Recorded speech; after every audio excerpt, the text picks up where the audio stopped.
The handcuffs clicked shut around Ethan Carter's wrists at 9:47 on a Tuesday morning, and the woman who ordered it laughed. Out loud, in front of 40 of her own employees. "Take a good look, everybody," Victoria Sterling said, her voice carrying clean across that marble lobby. "This is what desperation smells like." Ethan didn't fight. He didn't shout. He didn't even flinch. He just turned his head toward her, slowly, and said 6 words that made her stop smiling for half a second.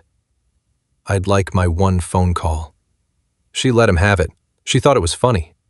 90 minutes later, a $1 billion deal was frozen solid, and Victoria Sterling's empire had already started dying. She just didn't know it yet. Before we go any further, do me a favor. Drop your city in the comments so I can see how far this story travels. And if you believe a quiet man carrying the truth is worth more than a powerful woman carrying a title, subscribe and stay with me to the end, because this one goes all the way. It was 5:40 that same morning when Ethan Carter stood in his kitchen in Bellwood, Ohio, holding a folder he had read 400 times.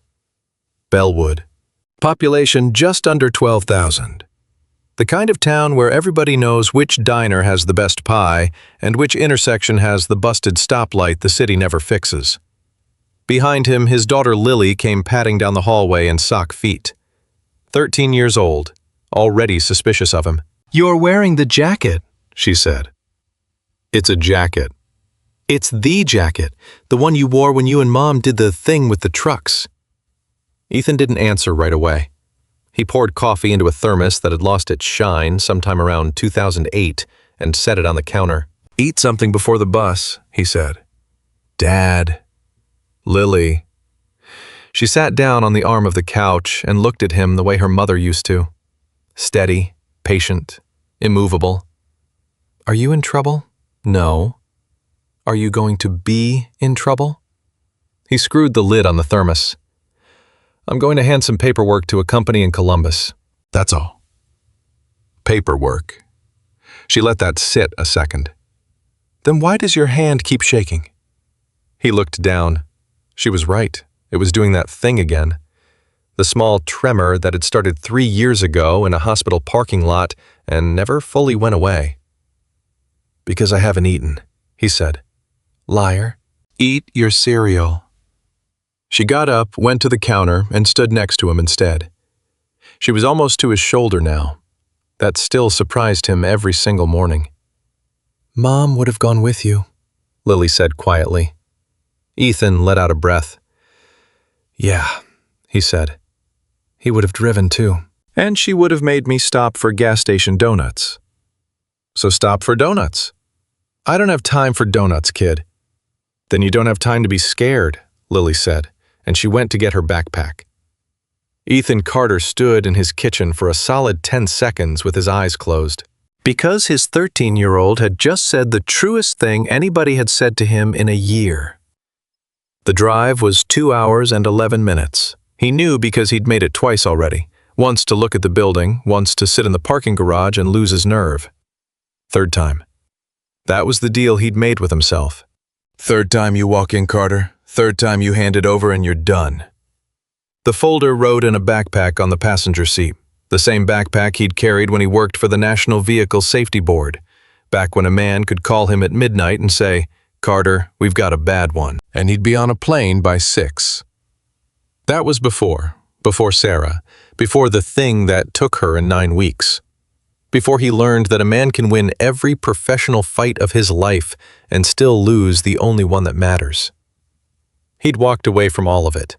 Took a job doing equipment inspections for a regional freight company, made half the money, got home by 5:30 every day, made pancakes on Sundays, went to every single one of Lily's volleyball games, and sat in the bleachers with the other parents and didn't talk about what he used to do. And then in March, a man named Danny Whitcomb sat down across from him in a diner and slid an envelope across the table and said, "Ethan, I don't know anybody else." Danny was a welder, 58 years old, 2 knee replacements, a granddaughter he was raising. "I'm not that guy anymore," Ethan had told him. "I know," Danny said. I'm asking anyway. Aurelia Global's headquarters took up an entire city block in downtown Columbus. 41 floors of glass and steel with the company's name in brushed chrome letters above the entrance. Each letter taller than a grown man. Ethan parked 4 blocks away because the garage was $32 and he wasn't going to pay $32. He walked. Old work jacket canvas faded at the elbows. Jeans, boots that had been resoled twice, the backpack over one shoulder. He stopped outside the revolving door and did the thing Sarah had taught him to do before hard conversations. 3 breaths, in through the nose, out slow. Then he went in. The lobby was the size of a cathedral, marble floor, ceiling 4 stories up. A wall of water running down black stone behind the reception desk like something out of a hotel you'd never be able to afford. Ethan walked to the desk. The young woman behind it was on a headset. She held up one finger without looking at him.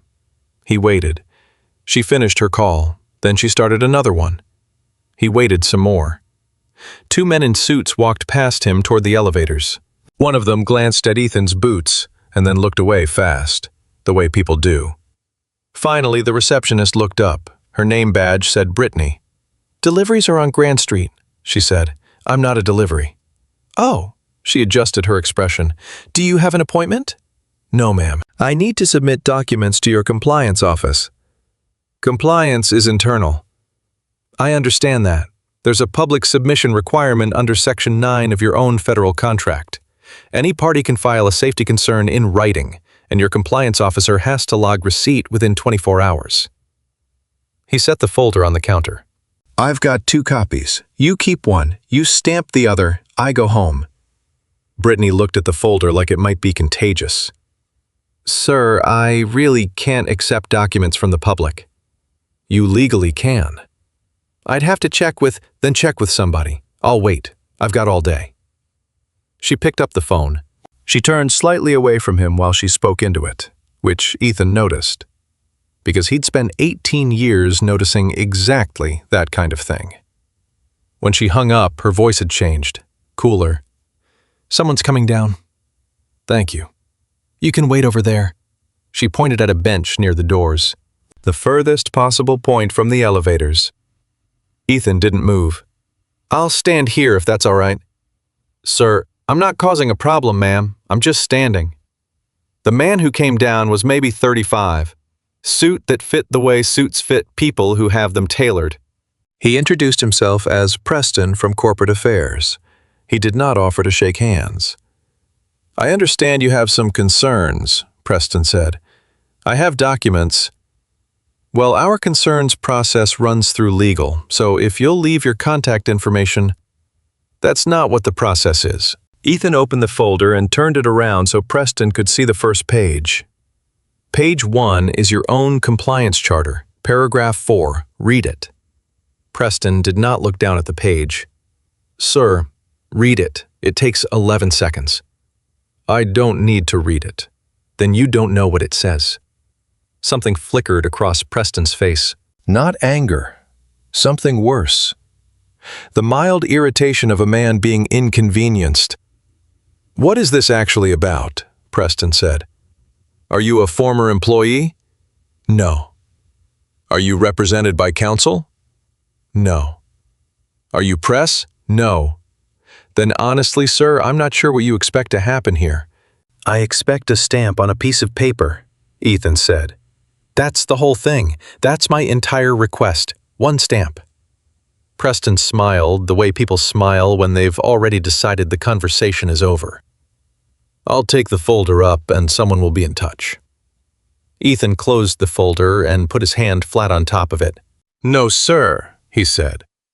"You'll take it and it'll go in a drawer. I need it logged in front of me." "That's not going to happen." "Then we've got a problem." Now, a lot of people would later argue about how loud Ethan Carter got in that lobby. The truth, according to the security footage that eventually made it onto every news channel in the country, is that he never raised his voice. Not one time. He simply didn't leave. Preston went to the desk and made a call. 2 security officers came out of a side door. One older, gray at the temples, one young enough to still be excited about the uniform. The older one, whose badge said Ray, walked up first. "Morning," Ray said. "Morning. They tell me you're not leaving." "They tell you why?" Ray glanced at the folder. "Nope. Aurelia's got a project going up in Marin County. 1,200 workers on site by fall. Structural steel, welding bay, hydrogen line running under the east floor." Ethan tapped the folder. The third-party inspection came back with 14 findings, 9 of them critical. What got filed with the state had 4 findings, none of them critical. Ray's face didn't change, but his eyes did. "That's a hell of an accusation," he said. "It's not an accusation. It's 2 documents that don't match. That's arithmetic." Ray was quiet for a second. "You a lawyer?" "I was an investigator, federal, 18 years. And now I inspect trailer brakes for a freight company and make my kid do her homework." The younger guard was already reaching for his radio. Ray put a hand out and stopped him. "How'd you get this?" Ray asked. "A welder gave it to me. Guy named Danny. He's the one who signed the original inspection. He tried to raise it internally 3 times. Ethan's jaw tightened. First crack in his calm all morning. "They put him on nights. Then they put him on call. Then they told him his position was being restructured." A breath. "He's 58 years old, Ray. He's got a granddaughter in the 2nd grade. Ray looked at the folder for a long moment. Then he said quietly, "I've got a kid on that site." "I know," Ethan said. "That's why I'm standing here." That was the moment it might have gone differently. That was the moment Ray reached up toward his radio, not to call it in, but to call it off. And that was the exact moment the elevator doors opened, and Victoria Sterling walked into the lobby. She was 52 years old, charcoal suit that cost more than Ethan's truck, flanked by 3 people who moved when she moved and stopped when she stopped. She'd been on the cover of 2 business magazines that year. She had taken Aurelia Global from a mid-cap manufacturer to a company with a market value north of $90 billion. She had done it in 11 years. And there was not one person in that building who didn't know exactly how she felt about being interrupted. "Preston," she said, "why is my lobby a waiting room?" Preston hurried over. "Miss Sterling, it's handled." "It's clearly not handled. It's standing right there." Ethan turned to face her. "Ma'am," he said. Victoria looked him over. She took her time about it. The jacket, the boots, the backpack, the gray coming in at his temples. And then she did the thing that 100 million people would eventually watch on their phones. She laughed. It wasn't a cruel cackle. It was worse than that. It was a short, genuine, amused little laugh. The laugh of a woman who had just been told something mildly ridiculous. "Oh, honey," she said, "what do you want?" "I want to file a safety concern with your compliance office. Anybody with a stamp." "And you drove here in person in—" She gestured vaguely at all of him. "That?" "I did." "Do you know what email is?" "I do. I also know what a drawer is." A few people in the lobby heard that. One of them made a sound like a swallowed laugh. Victoria's head turned about 10 degrees, and the sound stopped. She stepped closer to Ethan, close enough that he could see she wasn't as calm as she was performing. "Let me tell you what this is," she said. "This is the 3rd one of these I've had this quarter. A man loses a contract or gets let go or doesn't get the promotion, and he decides he's a whistleblower. He prints something off the internet. He shows up. He wants somebody important to look at him." She tilted her head. "How much, excuse me? How much do you want? Because we can be done in 4 minutes. My general counsel can cut a check, and you can go buy your daughter something nice." Ethan went very still. "How do you know I have a daughter?" he said. Victoria blinked once. "You all have daughters," she said. "It's always a daughter. It's always a sick wife or a daughter." And Ray, standing 8 feet away, watched Ethan Carter's face do something he'd never seen a man's face do before. Go from warm to absolutely still, like a lake freezing over between 1 second and the next. "My wife," Ethan said.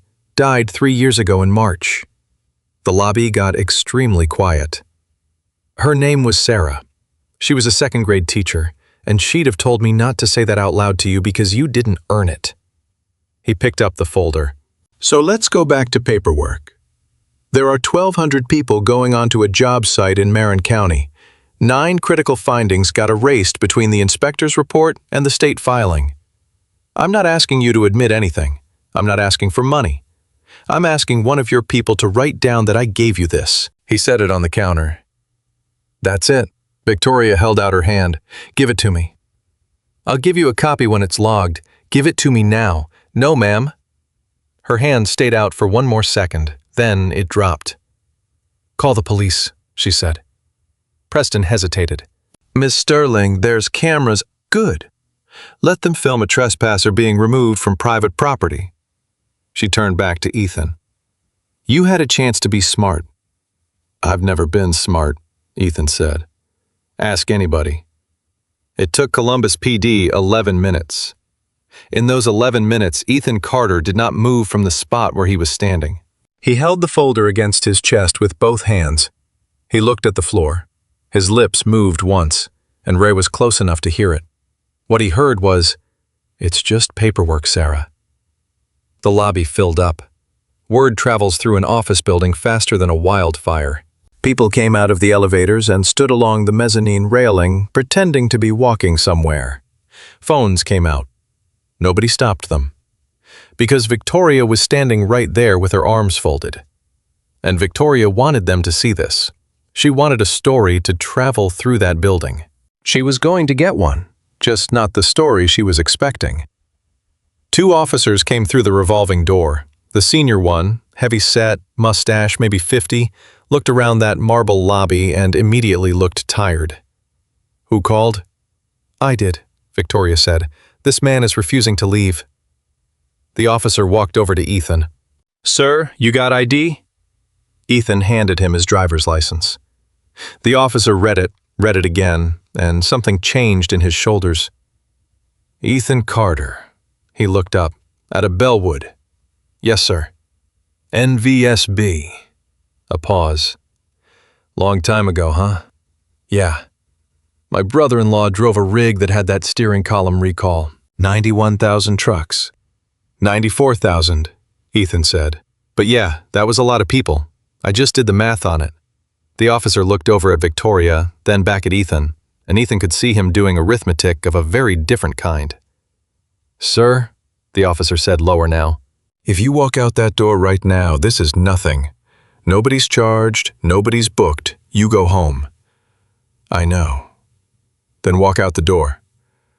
I can't, Ethan said. If I walk out that door, this goes away. That's what she's counting on.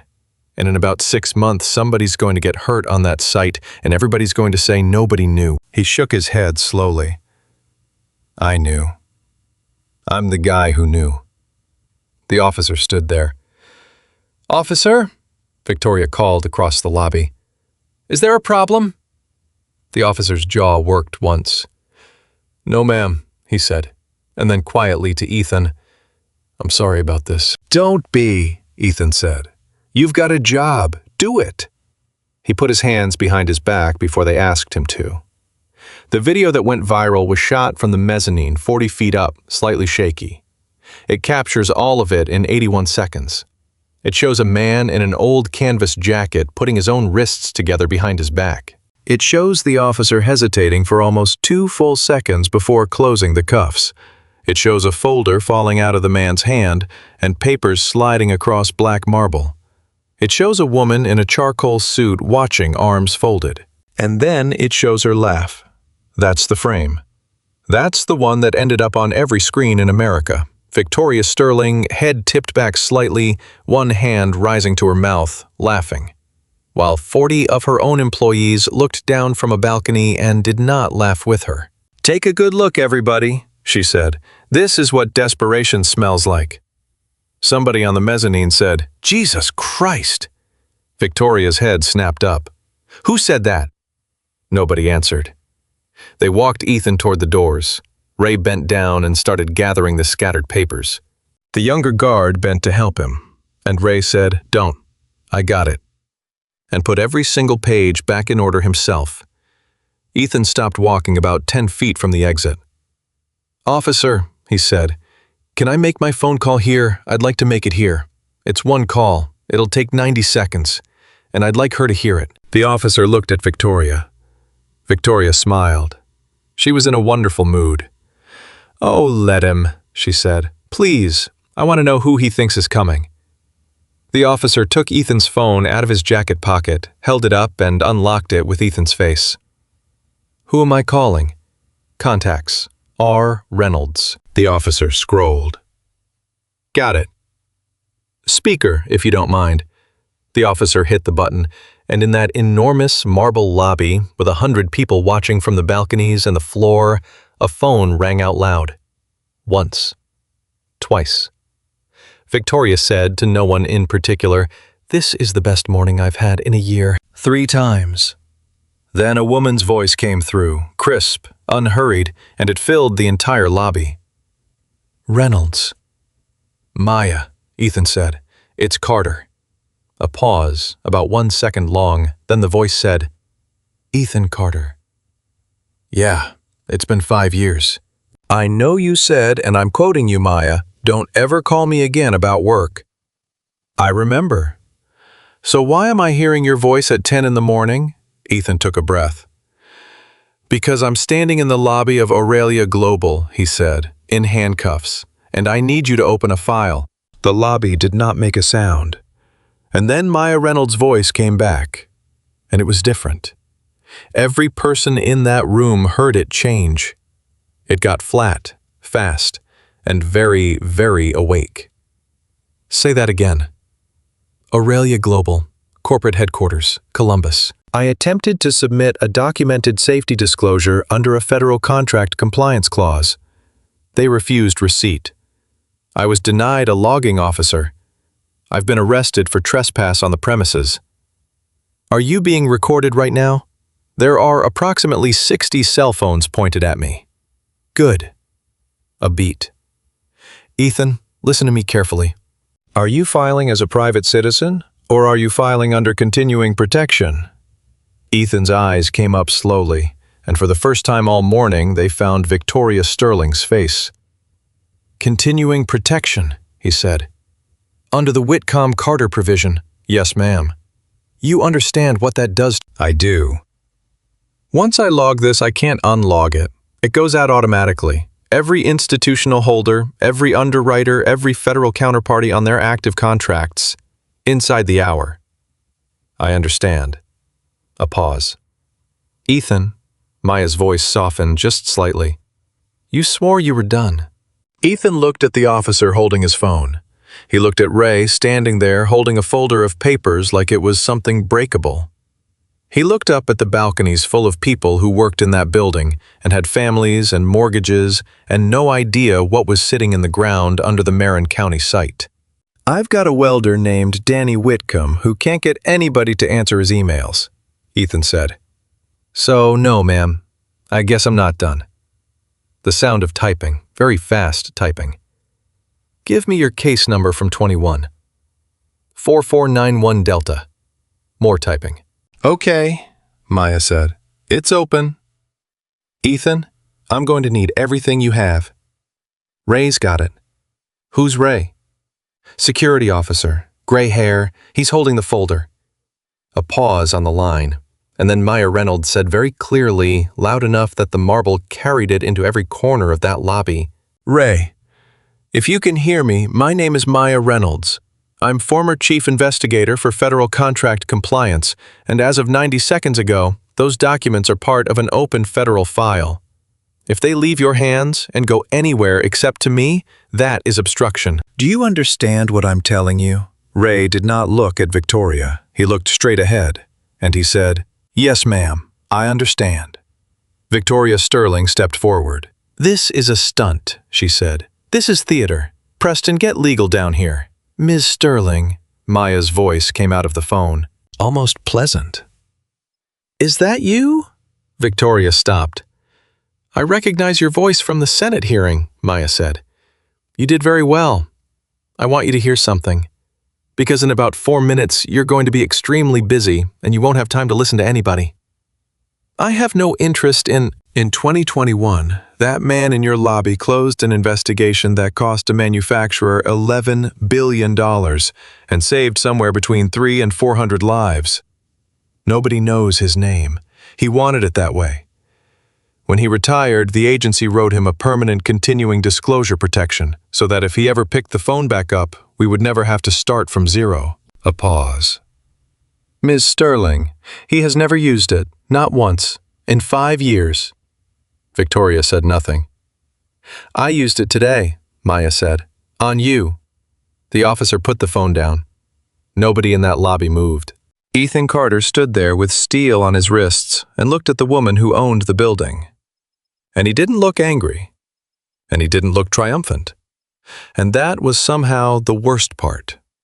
Ma'am, he said, I gave you 4 chances to take a piece of paper. Up on the 41st floor, in an office Victoria Sterling had not sat in for 3 hours, her phone began to ring. Then Preston's phone rang. Then the receptionist's desk phone rang. Then, somewhere up on the mezzanine, a man's voice said, "What the hell is a Section 9 emergency alert?" And Victoria Sterling, the woman who had never once in 11 years been the second most important person in a room, turned and looked up at the balcony. And for the first time that morning, she wasn't smiling. At 10:04, 4 minutes after Maya Reynolds hung up the phone, the first email hit. It went to 11 institutional shareholders, 2 federal counterparties, 1 underwriting syndicate in New York, and a compliance desk in Zurich that nobody at Aurelia Global had ever spoken to directly. The subject line was 14 words long and completely without drama. Notice of reopened federal disclosure file. Contract reference 4491-D, Aurelia Global Industries, Marin County facility. Preston read it, standing in the middle of the lobby, with his thumb frozen over the screen. Ms. Sterling. Not now. Ms. Sterling, you need to see this. I said not now. Ma'am? Preston's voice cracked on the second syllable. Fidelity Northbridge just emailed, and Carrawell, and the Ohio Treasurer's Office. Victoria turned around. About what? About a compliance alert. On us. Behind them, the revolving door was still turning slowly from where the officers had taken Ethan Carter out onto the sidewalk. Half the lobby was still standing there. Nobody had gone back to work. 60 phones were still up. Victoria walked over, took Preston's phone out of his hand, and read it herself. She read it twice. Then she said in a voice that was almost conversational, "Who is Maya Reynolds?" "I don't know." "Find out." "Yes, ma'am." "And get that folder off my security guard." By 10:11, Ray Delgado was standing at the security podium with the folder pressed flat under both forearms. Preston was on the other side of it, talking fast. "Ray, I'm not asking. Hand it over." "Can't do that. It was recovered on company property." "It's company property." "It's not." "Ray, you heard the woman on the phone, same as I did." Ray didn't move. He'd been doing this job for 19 years, and he had a voice that never went up. "She said federal file. She said obstruction. Now you want to be the man who takes it off me? That's your business. But I'm going to say your name out loud when they ask me who took it." Preston stared at him. "You've got a pension here." "Yeah," Ray said, "and I've got a son who reports to the Marin County site on August 4th. That was the first sentence of the day that anyone said to Preston that he genuinely did not have an answer for. At 10:19, Ethan Carter sat in the back of a cruiser on Front Street with his forehead against the window. The officer in the front seat had not started the engine. "You okay back there?" "Yes, sir." "You want the AC?" "I'm fine." The officer, whose name was Dale Browen, tapped the steering wheel twice with his thumb. "I've got to ask you something, and you don't have to answer." "Go ahead." "Was any of that true? The Marin County thing? All of it. 9 critical findings. 9, Ethan said. Hydrogen line under a welding floor with no automated cutoff. That's number 3. Number 1 is worse." Browen let out a long breath through his nose. Then he reached back, unlocked the cuff on Ethan's left wrist, and clicked it around the door handle instead. "Sit forward. Get your shoulders off it." "Thank you. Don't tell anybody I did that." "No, sir." At 10:26, on the 41st floor, Victoria Sterling walked into a conference room where 6 people were already standing, because nobody had the nerve to sit. "Somebody explain to me," she said, "how a man in a Carhartt jacket froze $800 million in 20 minutes? Nobody spoke. "Anyone?" Her general counsel, a man named Gerald Vance, who had been with the company since before her, cleared his throat. "It isn't frozen yet." Yet. The alert doesn't freeze anything on its own. What it does is trigger a review condition in the Marin County financing package. Northbridge has 96 hours to affirm or suspend. "Then get Northbridge on the phone and have them affirm." Gerald took his glasses off, which he only ever did when he was about to say something she wouldn't like. "Northbridge suspended 11 minutes ago." The room got very quiet. "They what?" "They didn't wait. They saw the file reference and they suspended pending independent verification." He put the glasses back on. "And Carrawell followed at 10:16. That's $440 million of the debt tranche. The rest will move by end of day unless we give them something." "Then give them something." "That's what I'm trying to do." Gerald looked at her. "Which is why I need to ask you a question, and I need a real answer." A beat. "What's in the folder?" Victoria didn't blink. "Nothing. Recycled complaints from a disgruntled contractor." "You didn't read it." "I didn't have to read it." "Victoria." Gerald's voice dropped. "You had a man arrested on camera while refusing to accept a safety disclosure. That's not a nuisance. That's a fact pattern. I need to know what's in that folder before a regulator tells me." "Then go get it," Victoria said. "It's downstairs in the hands of a security guard who apparently works for the federal government now." At 10:34, the video hit 200,000 views. It hit 1 million at 11:02. By noon, every major network had it, and the frame they all used was the same frame. It was not the frame of the handcuffs. It was the frame 2 seconds after, when a woman in a charcoal suit tipped her head back and laughed.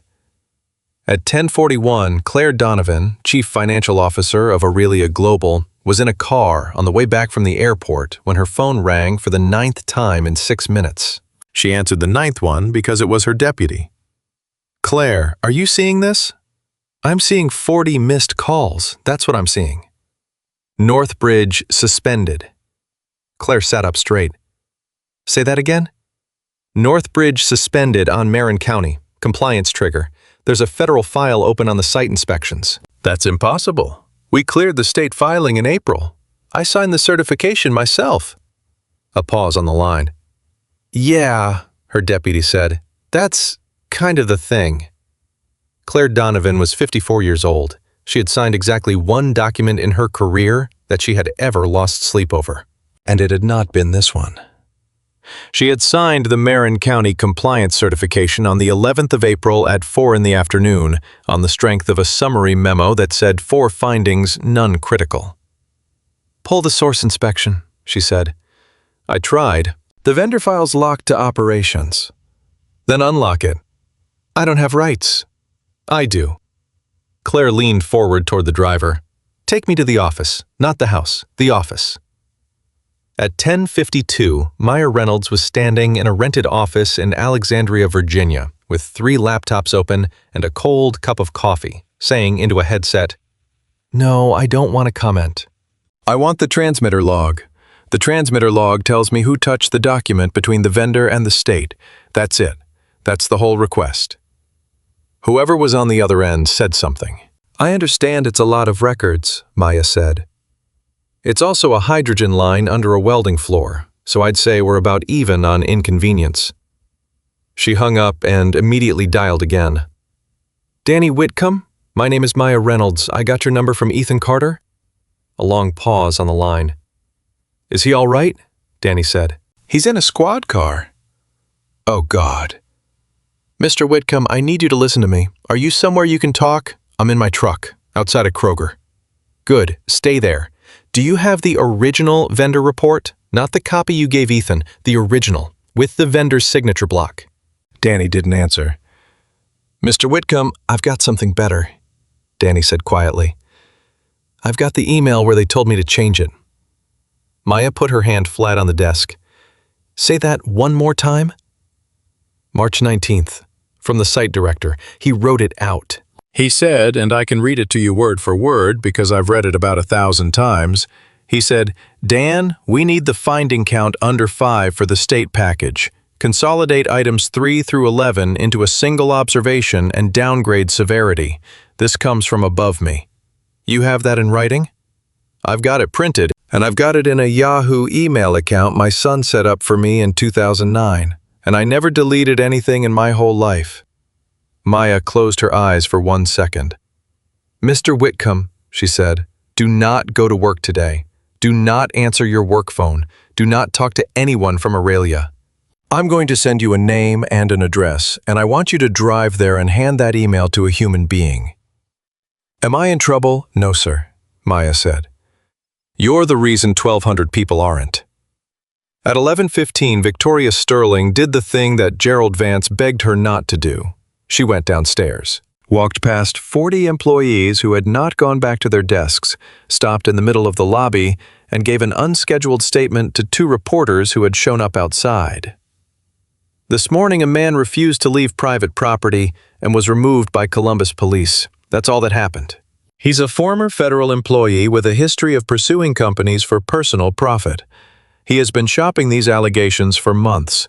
This is a shakedown that failed. She smiled tight.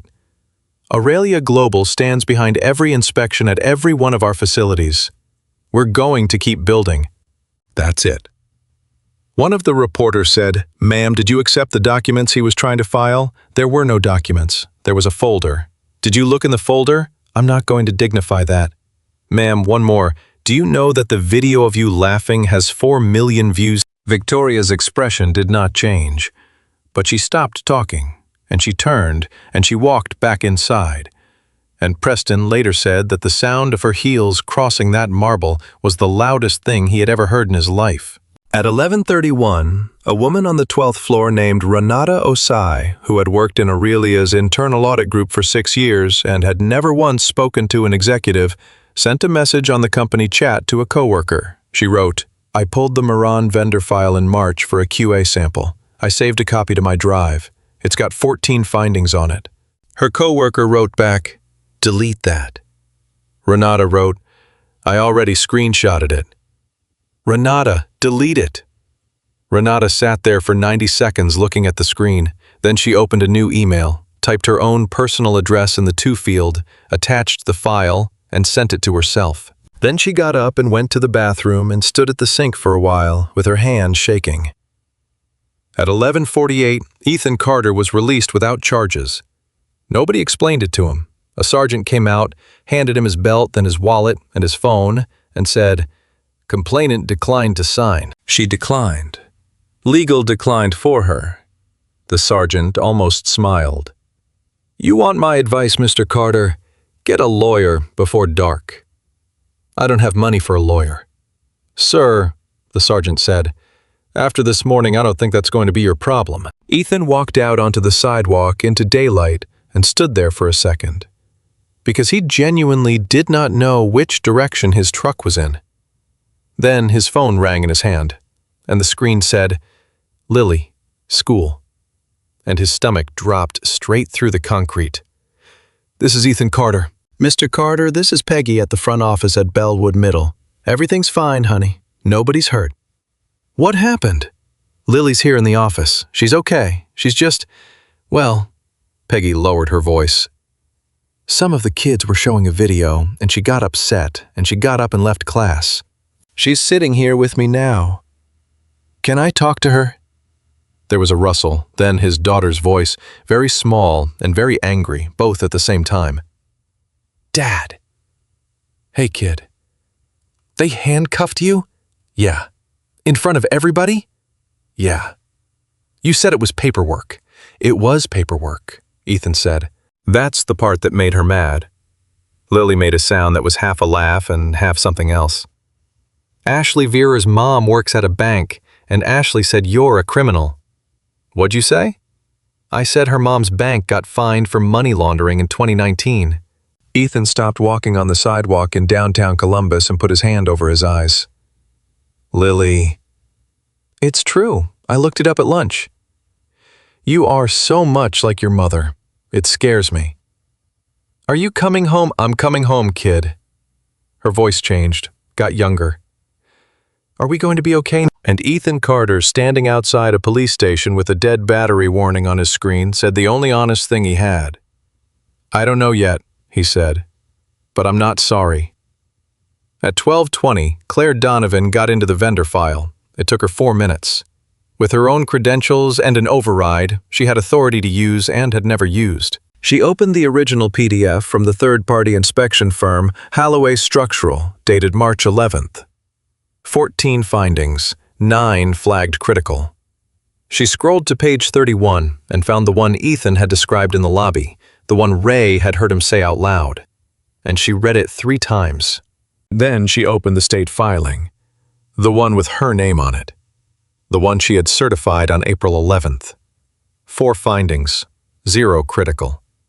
Claire Donovan sat back in her chair and said out loud to an empty office, "Oh, you sons of bitches." At 12:41, she called Gerald Vance. "Gerald, it's Claire. Are you alone?" "Nobody's alone today." "Get alone." There was the sound of a door closing. "Go." "The certification I signed in April is false." Claire's voice was steady. "The underlying report has 14 findings and 9 criticals.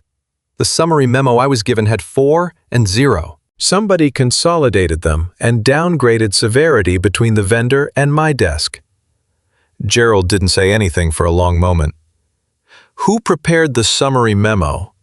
"Operations." "Who in operations?" "That's the interesting part," Claire said. "The memo has no author field. It's a PDF with the metadata stripped." A beat. "Gerald, somebody deliberately stripped the metadata off a document before handing it to the CFO for certification." "Claire, I signed it. My name is on a false filing to the state of Ohio." "Claire, listen to me. Don't move on this yet. We need to control the sequence.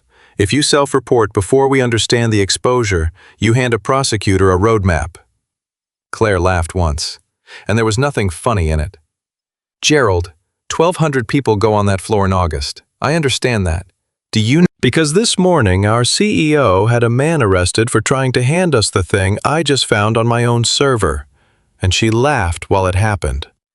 And it's on 4 million phones." Claire stood up. "I'm not going to be the woman who knew." At 1:15, the board's lead independent director, a retired Navy admiral named Charles Boyd, who lived in Charleston and famously did not like phone calls, called Victoria Sterling directly. "Victoria, Charlie, I've had 6 calls in an hour, and I answered all of them, which you know I don't do." "It's contained." "Is it? It's a nuisance filing by a man with a grudge and a very good publicist." "Victoria." Boyd's voice was flat as a table. "I watched the video. I'm 71 years old, and I have watched a lot of men be arrested in my life." "Meaning?" "That man put his own hands behind his back." A pause. "Nobody does that unless he came in expecting it." "Which means he had a plan. Which means you walked into it in front of 40 of your own employees. And you laughed." Silence. "Now tell me what's in the folder, Charlie." "I don't know what's in the folder because it's noise." "Then get it and read it and call me back in 2 hours, and if I don't hear from you, I'll assume you already know." Boyd's voice dropped. "And I'll make different calls." At 1:52, Maya Reynolds landed in Columbus. She had a bag, a laptop, and a printed copy of Danny Whitcomb's email, which she had read on the plane 11 times. She called Ethan from the curb. "Where are you?" "Halfway home. I've got to get my kid." "Get your kid, then turn around and come back." "Maya, Ethan, I'm not asking you to fight. I'm asking you to sit in a room with me and answer questions for 4 hours. because at some point tonight, a federal attorney is going to ask me whether the man who initiated this is credible. And I want to be able to say I looked him in the eye. You already know I'm credible. I do, Maya said. They don't. A beat. Ethan, there's something else, and I want to say it to you straight instead of letting you find out. Say it. They've hired Kessner Ryle. Ethan didn't say anything. You know what that means. Yeah. They're not going to argue about hydrogen lines, Maya said. They're going to argue about you. They're going to get your personnel file from 2019. They're going to find the 6 weeks you took off after Sarah died. And they're going to call it a psychiatric leave. They're going to find that you drove to that building twice before you went in, and they're going to call it surveillance.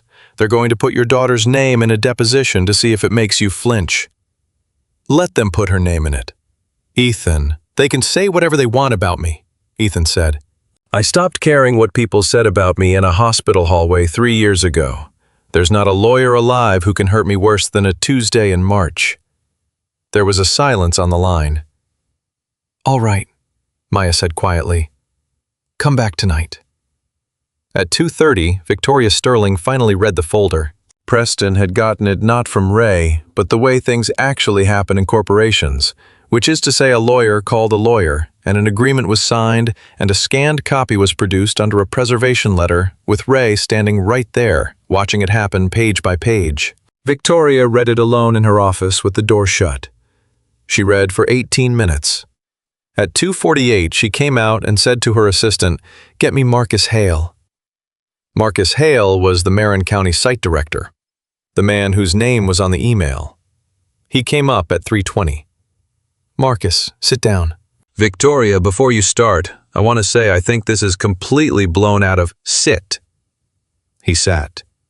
She slid one page across the desk. The consolidated summary memo. 4 findings.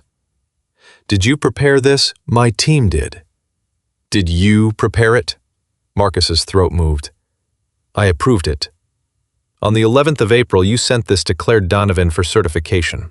That's the standard process, Victoria. Victoria's voice was very calm and very quiet, and it was, according to the man himself, later the single most frightening thing he had ever heard in his life. Did you instruct anyone to reduce the finding count? I instructed the team to present the findings in a usable format. That's not an answer, Marcus. We had a financing close on the 22nd. If 9 criticals go into the state package, Northbridge pulls the tranche, and the whole thing slips 2 quarters. You said, and I'm quoting you from the March 4th call, you said, I don't want anything in the package that gives Northbridge a reason to blink. Victoria went absolutely still. I said that about the marketing deck?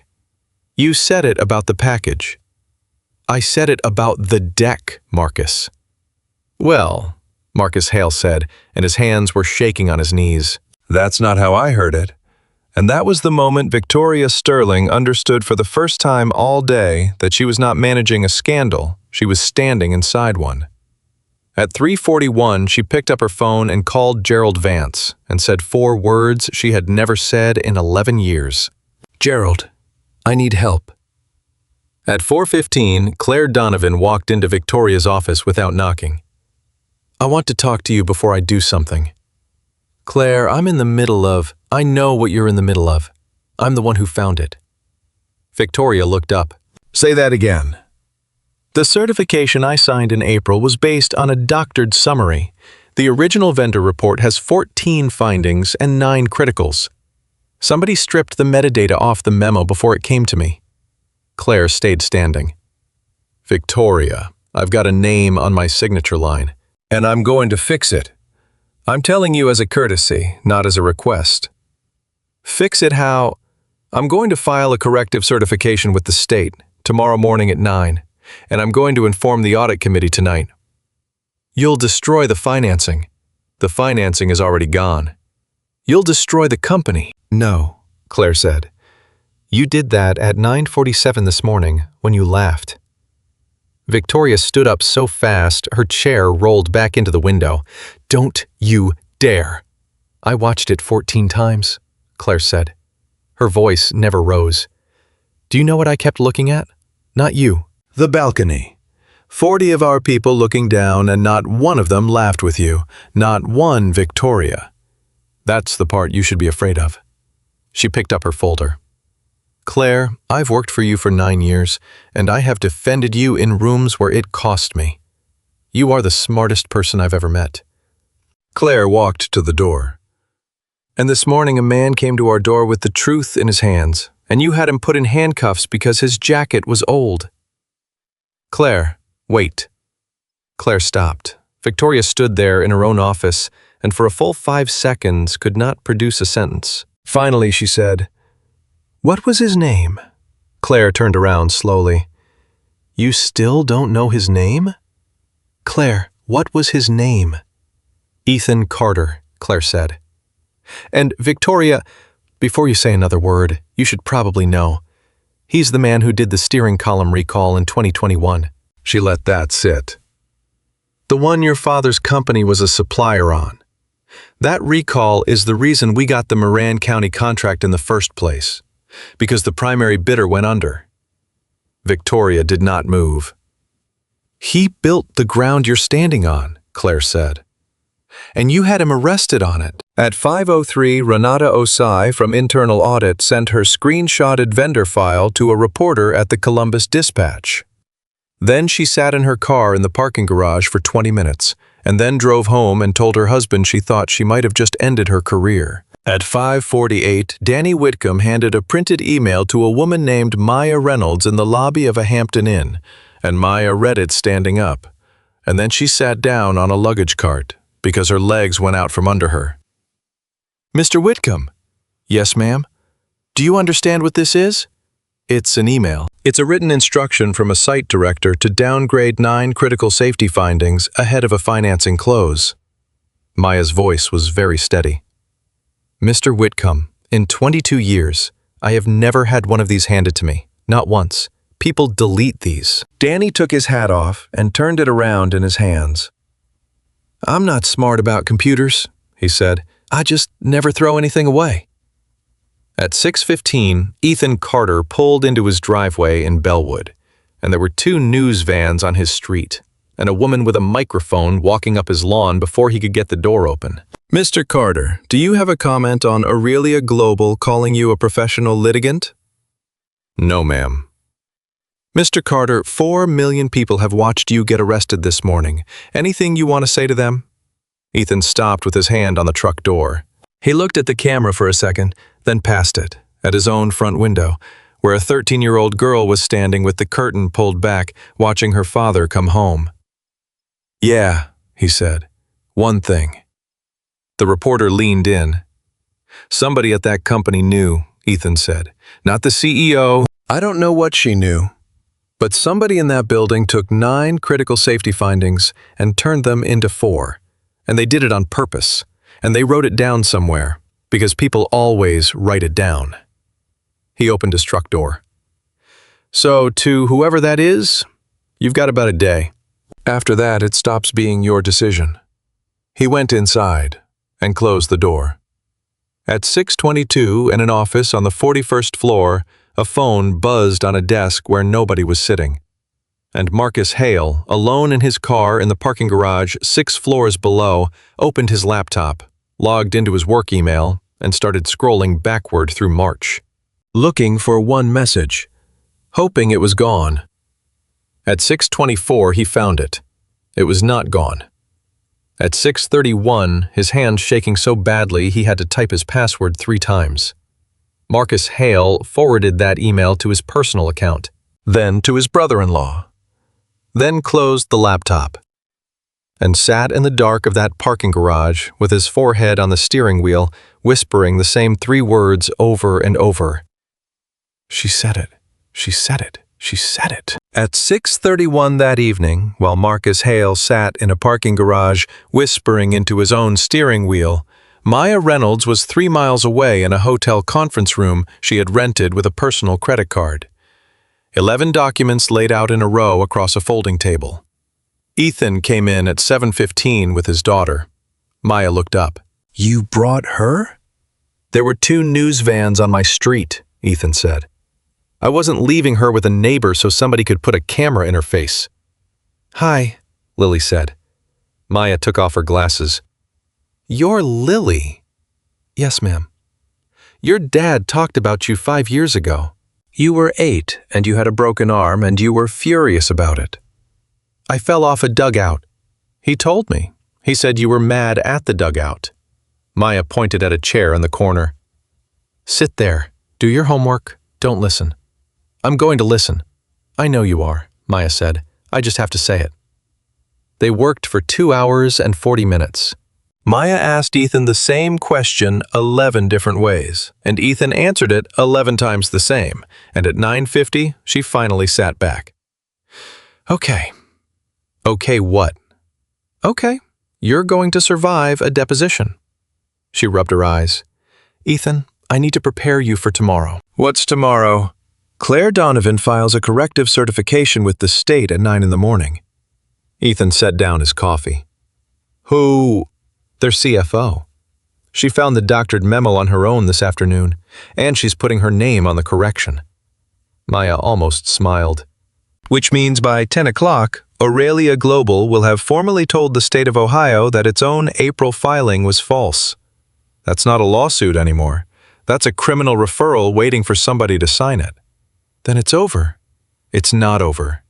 Maya's voice sharpened. "Ethan, listen to me.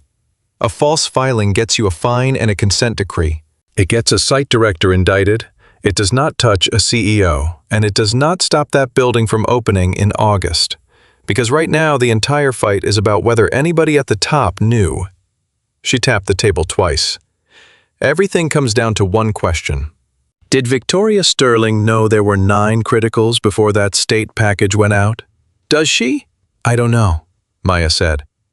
"And that scares me, because if she didn't know, she survives this. She fires 4 people, cries on a morning show, keeps the company, keeps the site, opens it in November instead of August. And your welder loses his job for nothing." At 10:20, Lily Carter, who had been listening the entire time, said from the corner without looking up from her math book, "Ask the security guard." Both adults turned. "What, the guy who wouldn't give up the folder? Dad said he has a son on the site." Lily shrugged. "People who won't give up a folder usually know other stuff." Maya looked at Ethan. Ethan said, "She's 13. "She's right," Maya said, and picked up her phone. At 11:52, Ray Delgado answered his phone in his kitchen in Grove City with his boots still on. "Mr. Delgado, my name is Maya Reynolds." "I know your voice, ma'am. I heard it on speaker this morning. I need to ask you something, and you're free to hang up." "Go ahead." "Does that lobby have audio?" Ray was quiet. "Mr. Delgado, the lobby cameras are video only," Ray said slowly. "But the executive floor conference rooms record audio on every scheduled call. It's a compliance thing. It's been that way since before she got there." Maya sat down very carefully. "Every scheduled call." "Yes, ma'am." A pause. "Retained 90 days rolling, and longer if it's flagged to a financing matter." "March 4th would be outside 90 days. It would be," Ray said, "unless it was flagged to a financing matter." At 12:14 in the morning, Marcus Hale sent an email to an address Maya had posted on a public compliance portal 5 years earlier and never taken down. The subject line said, "I want to talk before somebody else does." At 6:40 that morning, Maya called Ethan and woke him on his own couch. "Who?" "The site director, Marcus Hale. He wants a meeting. He wants a lawyer in the room, and he wants it before 9. Ethan sat up. Before Claire files. At 7:50, Victoria Sterling walked into the 41st floor and found Gerald Vance already sitting in her office. "Gerald, Claire files at 9. I know, you could stop her." "How?" "Terminate her at 8:55. Revoke her authority. A corrective certification from a former officer has no standing. It buys us 4 weeks." Victoria stood by her desk with her coat still on.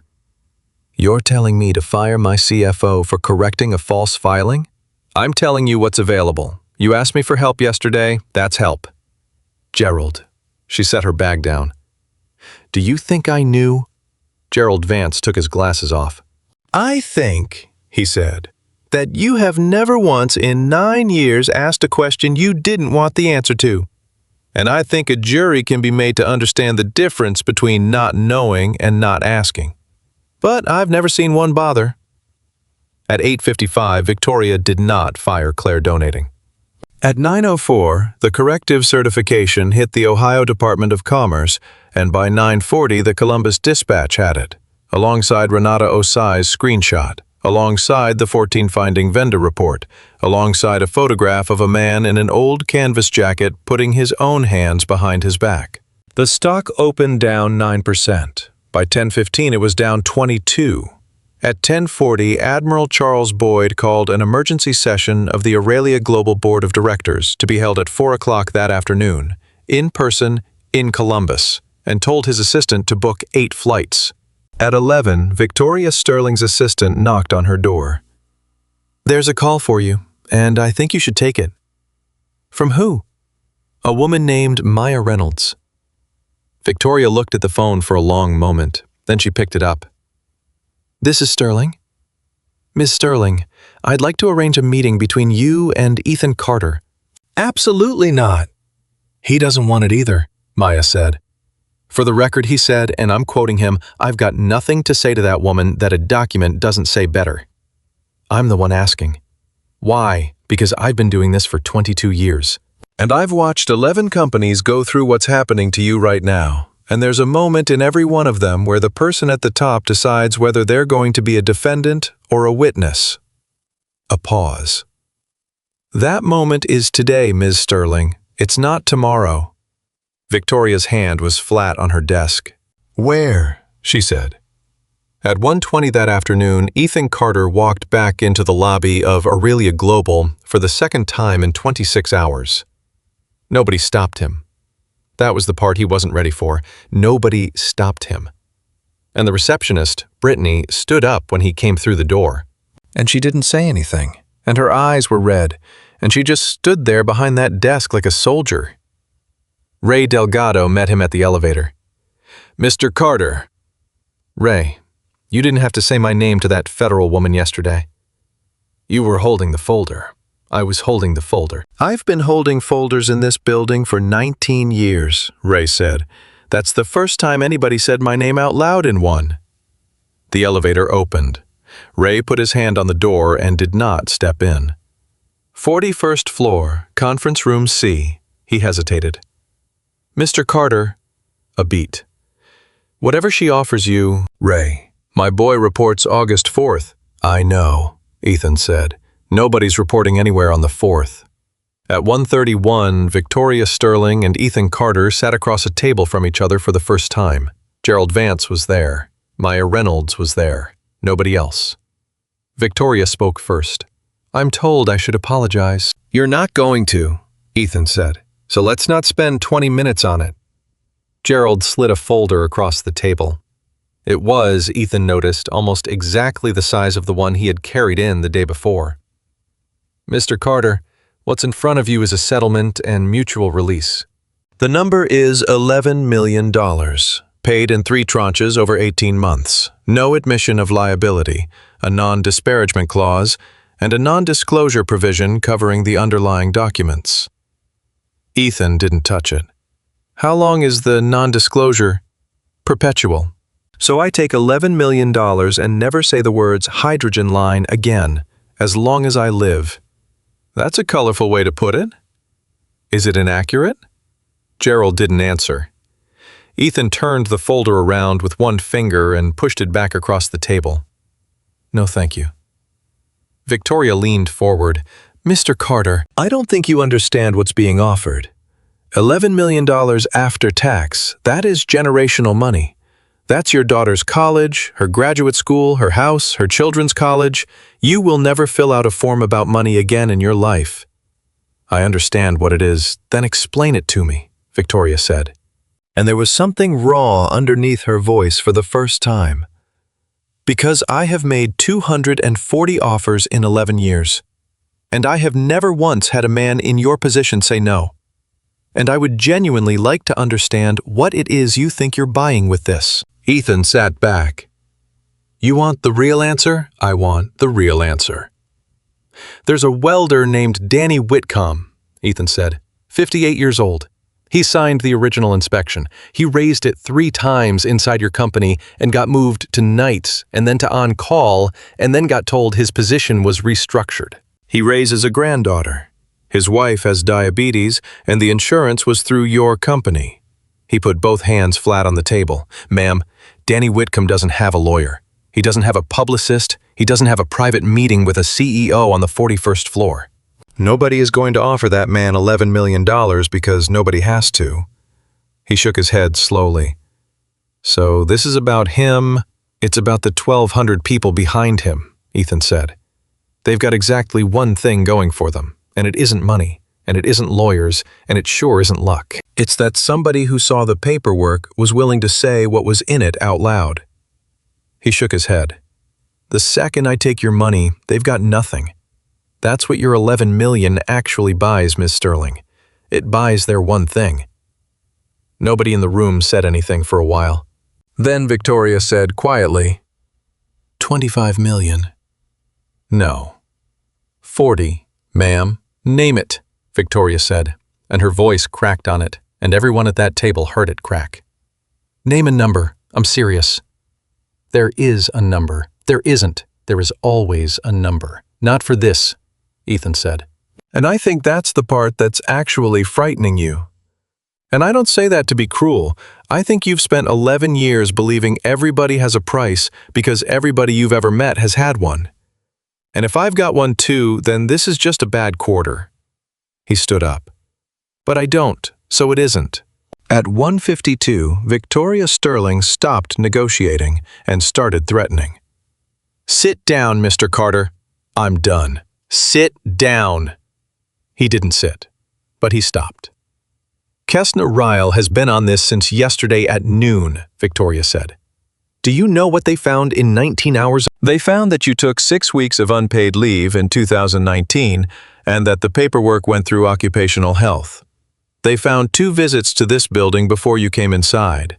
They found that a welder gave you a company document, which in this state is conversion of trade secrets, and that you drove it across county lines, which makes it federal. Victoria, Gerald said. They found that you are unemployed as of 8 this morning because your freight company terminated you for cause after we sent them a preservation letter. Ethan's face did not move, but his hand did. The tremor came back, and he put it in his jacket pocket. They found, Victoria said, that your daughter's school records list you as sole guardian, and that a sole guardian who is unemployed and facing federal exposure is a very interesting thing to a county family services office. Maya Reynolds stood up so fast her chair went over. Say the next word. I didn't say anything. You said enough that I'm going to put it in an affidavit tonight. Put whatever you want in an affidavit. It's a description of facts. And then Ethan Carter laughed. It was not a big laugh. It was one short breath through his nose, and it was, according to Gerald Vance, the most unnerving sound in that entire 2-day disaster. Ma'am, Ethan said, you just made a mistake, and I want to be fair to you and tell you what it was. Enlighten me. Up until 11 seconds ago, I had every intention of never mentioning my wife to you again. He took his hand out of his pocket. Sarah Carter, 2nd grade teacher, Bellwood Elementary, 14 years.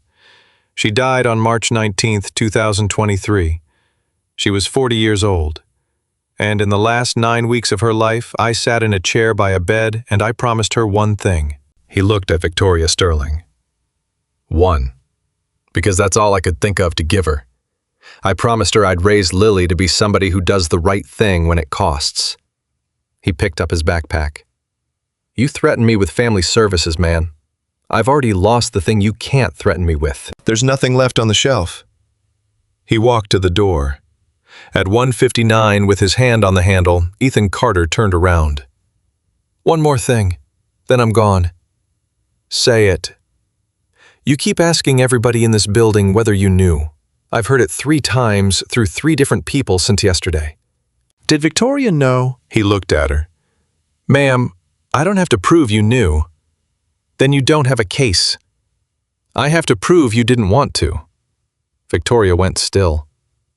March 4th, Ethan said. Financing call. 11 participants. Your compliance system flags every call attached to a financing matter and holds it past the 90-day window. He watched her face. Marcus Hale gave a proffer this morning at 8:15. He described that call under penalty, and at 9:45 a federal preservation order went to your IT vendor for the audio. That's not possible. It's already done, Gerald Vance said, in a completely different voice. Victoria, what's on the call? She didn't answer. Victoria! I said what I always say, she said. I said I didn't want anything in the package that gave Northbridge a reason to blink. I was talking about the presentation deck. That's not what Marcus proffered, Ethan said. Then Marcus is lying to save himself.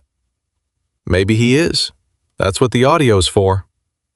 At 2:06, Maya Reynolds pulled a single sheet out of her bag, set it in the middle of the table, and did not slide it toward anybody. Ms. Sterling, that's a transcript excerpt. 41 seconds of a call your company recorded, retained, and produced under order this morning at 11:15. Your outside counsel already has it. I genuinely have expected somebody to walk it in here by now. Gerald reached for it. Don't, Victoria said. He read it anyway. Gerald Vance read 41 seconds of a phone call from 4 months earlier, and then he set the page down and took his glasses off and put them on the table and rubbed both eyes with the heels of his hands, and he said, Oh, Victoria. A beat. Oh, Victoria. At 2:08, Ethan Carter said the thing that ended it. Marcus Hale told you there was a problem with the criticals, he said, not in writing, on that call.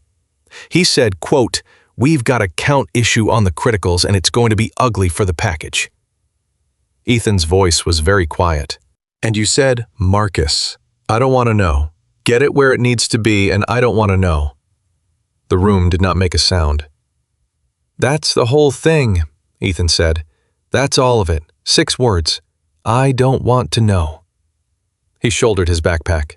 Miss Sterling, I've spent 18 years reading these files. And I'll tell you something for free, because you asked me a real question earlier, and I think you deserve a real answer. He looked at her. It's almost never the villain. It's almost never a person who wants people hurt. It's a person who has one bad afternoon and decides that not knowing is the same as not doing. Victoria Sterling looked at the table. 1,200 people, Ethan said. August 4th, and Ray downstairs has a boy on the list. He opened the door. Mr. Carter. He stopped. Victoria didn't look up. Was it 9 criticals? She said. Or was it 14 findings? I've heard both, and I don't actually know which. Ethan stood in the doorway for a second. Ma'am, he said, that's the first question you've asked in 2 days that had a right answer to it. He paused. It's 14 findings, 9 of them critical, and the worst one is number 1, and it's not the hydrogen line. He let the door swing.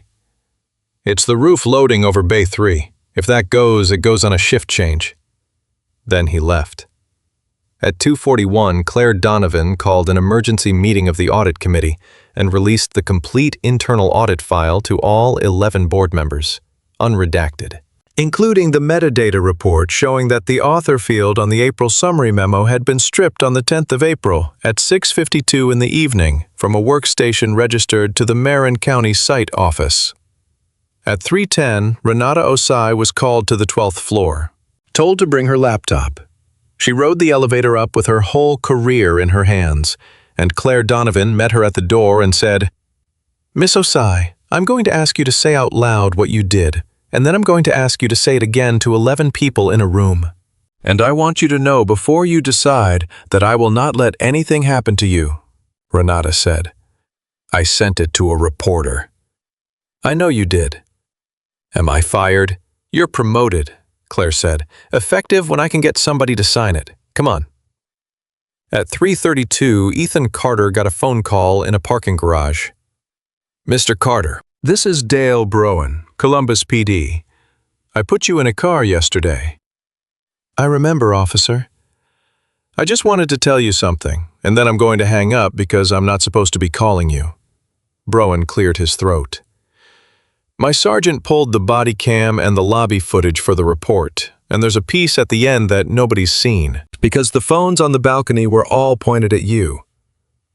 Okay, after they walked you out and after the phone call, there's about 40 seconds where that lobby is dead quiet. A pause. And then one of the maintenance guys starts clapping, just one guy, and then it's everybody. It's the whole balcony, Mr. Carter. It's about 100 people clapping in the lobby of the building that just had you arrested, and she's standing in the middle of it. Ethan didn't say anything. I've been a cop for 26 years, Broen said. I've never seen anything like that in my life. A breath. Anyway, that's all. You take care of your kid. At 4 o'clock, the Aurelia Global Board of Directors convened in a conference room on the 39th floor. Admiral Charles Boyd, who had flown up from Charleston that morning, said, "We're going to do this in the order I say, and nobody is going to interrupt me." Claire Donovan spoke for 19 minutes. Renata Osai spoke for 6. Gerald Vance spoke for 11, and at minute 9, he read 41 seconds of a transcript out loud into a silent room. And at minute 10, a director from Minneapolis named Ellen Park said, "Say that last part again." Gerald said it again. "I don't want to know." Ellen Park put her pen down. At 5:22, they brought Victoria Sterling in. She sat at the far end of the table, which she had never done in 11 years. And Boyd said, "Victoria, I'm going to give you as long as you want. And I'm not going to cut you off. Tell us what happened." Victoria Sterling, who had testified before the United States Senate, who had done 400 earnings calls, who had once talked an activist fund out of a proxy fight over a single dinner, opened her mouth and found that there was nothing in it. She sat there for 11 seconds. Then she said, "I said I didn't want to know." "We heard the recording." "I know you did." "Did you understand what he was telling you on that call?" "Yes," Victoria said. Ellen Park made a small sound. "Yes, I understood him," Victoria said. "I understood that Marcus was about to put 9 critical findings in front of me 18 days before a financing close, and I understood that once he said them out loud, I would have to act on them. And I understood that acting on them meant a 2-quarter slip and a $3 billion write-down, and a very bad conversation with every person in this room." She looked at her own hands. "So I told him I didn't want to know, and I hung up, and I did not think about it again." "Not once," Boyd said. "Not once. For 4 months. For 4 months. Victoria." Boyd's voice was not unkind, which somehow made it worse. "There was a man in your lobby yesterday morning holding the answer in a folder." "Yes." "And you laughed." "Yes. Why?" Victoria Sterling was quiet for a long moment. "Because he was in an old jacket," she said. "And I had already decided what that meant. And I've been deciding what that means my entire life, and I have been right about it enough times to stop checking." At 6:05, the board voted. At 6:11, it was unanimous.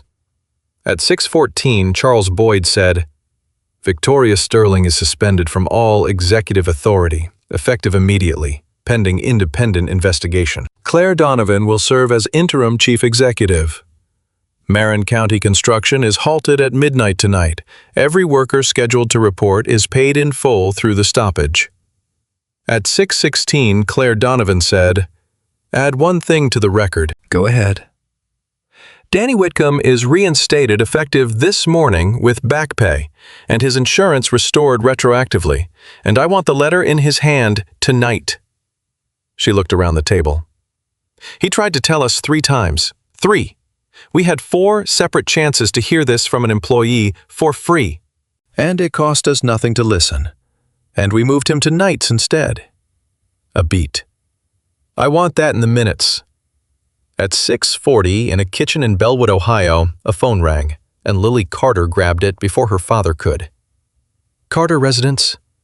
Ethan reached for it. "Lily, it's a lady. She says her name is Claire." He took the phone. This is Ethan. Mr. Carter, my name is Claire Donovan. As of about 20 minutes ago, I'm the interim chief executive of Aurelia Global. A breath. The site stopped. Midnight. Everybody's paid. Ethan put his hand on the counter. Mr. Carter, I'm here. I wanted you to hear it from a person and not a press release. Thank you. And I wanted to say one thing that isn't corporate.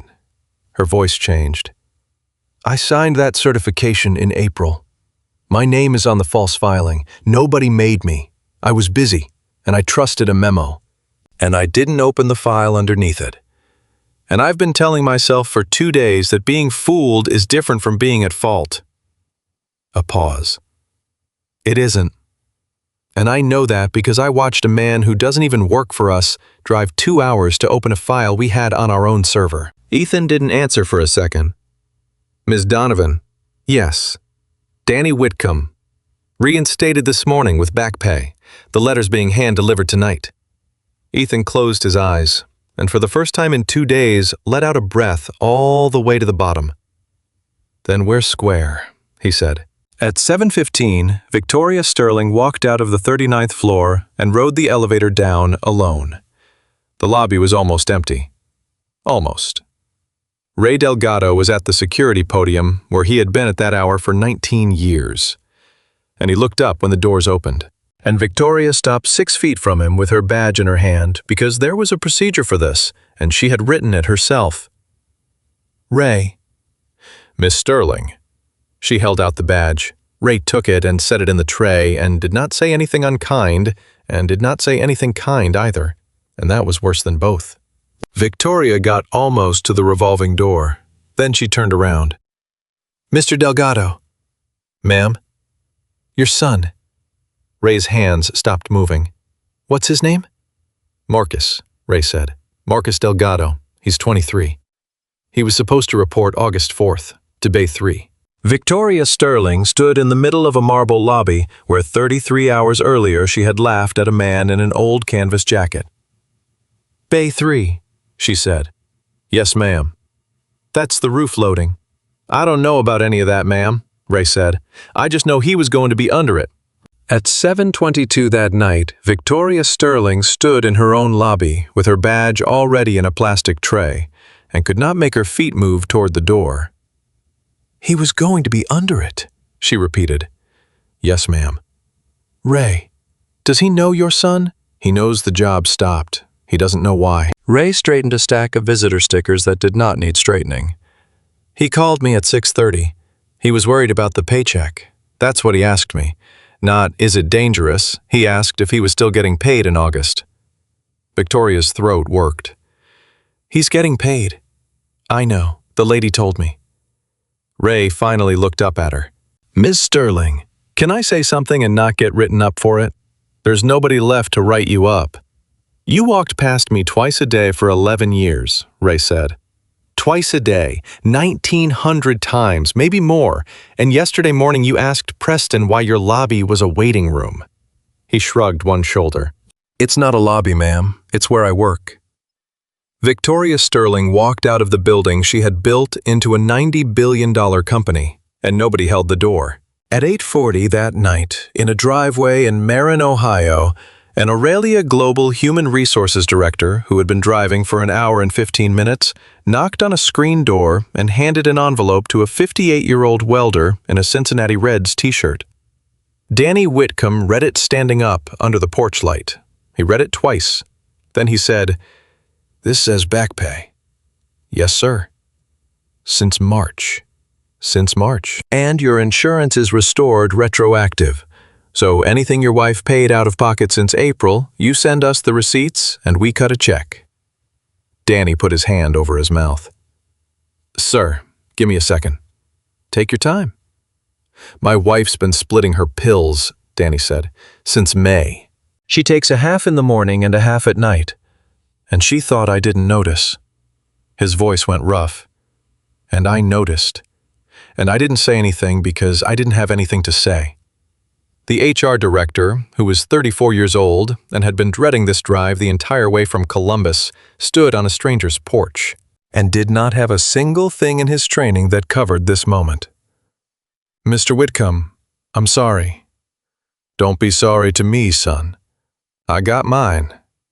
Danny folded the letter. "You go be sorry to whoever's next." At 11:58, the night foreman at the Marin County site walked out to the trailer with a printed order in his hand and told 210 men and women on the graveyard shift to shut it down and go home, with full pay. At midnight, the horns went off and the crane stopped, and the site went dark for the first time in 14 months.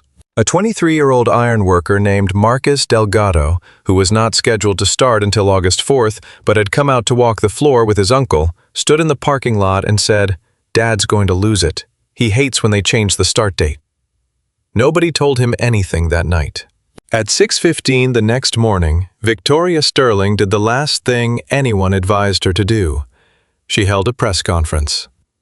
She held it in a hotel ballroom. She paid for it herself, with a lawyer she hired herself, because Gerald Vance had stopped taking her calls at 11 the night before on the instruction of the audit committee. And she stood at a rented podium in front of 31 reporters and said, "I want to correct the record." She got 4 minutes in. She said the company's safety culture was the strongest in the industry. She said the state filing discrepancy was under review. She said the events in the lobby had been mischaracterized, and that she had never been informed of any critical finding at any time. And a woman in the 4th row from the dispatch stood up and said, "Ms. Sterling, are you aware your board suspended you at 6:14 last night?" The room made a sound. "I'm aware of the board's decision." "Then why are you standing here saying you were never informed when your own general counsel read a transcript of you saying, 'I don't want to know,' into the minutes of that meeting?" "I'm not going to comment on privileged material." "It's not privileged." Claire Donovan waved it at 9 this morning and released it. Victoria said, "That's not possible." And 40 seconds later she found out it was. Because a producer in the back row held up a phone with the audio playing, and the room heard a woman's voice from 4 months earlier say 6 words in a tone that was not evil, not cruel, not anything at all except tired. "Marcus, I don't want to know." The press conference ended at 6:31. She did not take further questions. At 9:30 that morning, trading in Aurelia Global was halted for volatility for the second time in 2 days. At 9:52 it reopened and fell another 19%. By the closing bell, the company had lost $31 billion in market value in 48 hours. And every business network in America ran the same 81 seconds of footage above the same crawl. And not one of them led with the stock. They all led with the laugh. At 10:15, the Ohio Attorney General announced a criminal referral. At 10:40, the Department of Labor opened a parallel investigation into retaliation against a reporting employee. At 11:12, Marcus Hale surrendered at a federal building in Columbus with his attorney and entered a proffer agreement, and the first thing he said on the record before anyone asked him a question was, "I want it noted that Dan Whitcomb told me 3 times, and I put him on nights." At 12:30, Ethan Carter sat in his own kitchen in Bellwood and did not turn on the television. Lily came in from the living room. "It's on Channel 4. "I know." "Dad, they're literally talking about you." "I know." "Aren't you going to watch?" "No." She stood there with the remote in her hand. "Why not?" Ethan pushed a chair out with his foot. "Sit down a minute." She sat. "You remember when your mom was sick and everybody kept sending those cards, the ones with the little Bible verses on them? There were like 100. There were 140, I counted. Because that's the kind of thing I do." He turned his coffee cup a quarter turn on the table. "And every one of them made me feel worse. Not because they weren't kind. They were kind. It's because every card was somebody standing outside of it looking in. And I was inside of it." Lily waited. "That's what Channel 4 is right now," Ethan said. "That's 140 people standing outside of it, and I don't want to get used to that feeling, kid, because it feels really good, and it isn't real, and a man can start doing things just to keep it going." Lily looked at him for a long moment. That's really annoying, she said. What is? That you're right about it. She set the remote face down on the table. I already watched it 7 times at school anyway. At 1:45, Ethan's phone rang with a Columbus number. Mr. Carter, this is Roland Bick, Regional Vice President at Billionaire Freight. I'd like to talk to you about your employment status. You mean the employment status you terminated at 8 in the morning 2 days ago? A pause. That was a mistake, made at a level below me, by somebody responding to a letter from a law firm, and it was reversed this morning. You have been continuously employed with no break in service, and your benefits were never interrupted. That's a lot of words for we panicked. Mr. Carter, we panicked. Ethan actually laughed. All right, that's better. Come back Monday. Same route, same truck. And I'm putting you in for the safety supervisor slot that's been open since March. I don't want the slot. Take a week and think about it. I don't need a week. I've got about 900 pages of documents to go through with a federal investigator, and a kid who's got a volleyball tournament on Saturday. Ethan stood up and looked out his kitchen window at the news van, still parked across the street. But Mr. Bick, I'll take the truck. I like the truck. At 3:10 that afternoon, Maya Reynolds called with the thing nobody expected. Ethan, sit down. I'm standing. Sit down anyway. He sat. They sent a structural team into Marin County last night after the stoppage. Independent, court-appointed, out of Cleveland. They ran the roof loading calculation on Bay 3. A pause. Ethan, the report you carried was wrong. He went cold. Wrong, how much? Wrong in the direction that keeps me up at night, Maya said.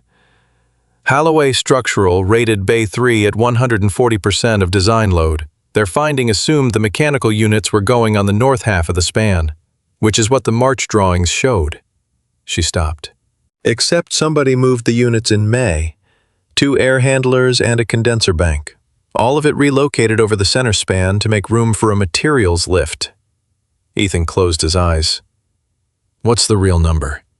206%, Maya said. 206% of design load. Say it again. 206. Ethan. They didn't just hide a critical finding, they hid a critical finding and then made it worse for 4 months without rechecking it. Because the man who would have caught it was working nights. Neither of them said anything for a while. When does it fail? Ethan said.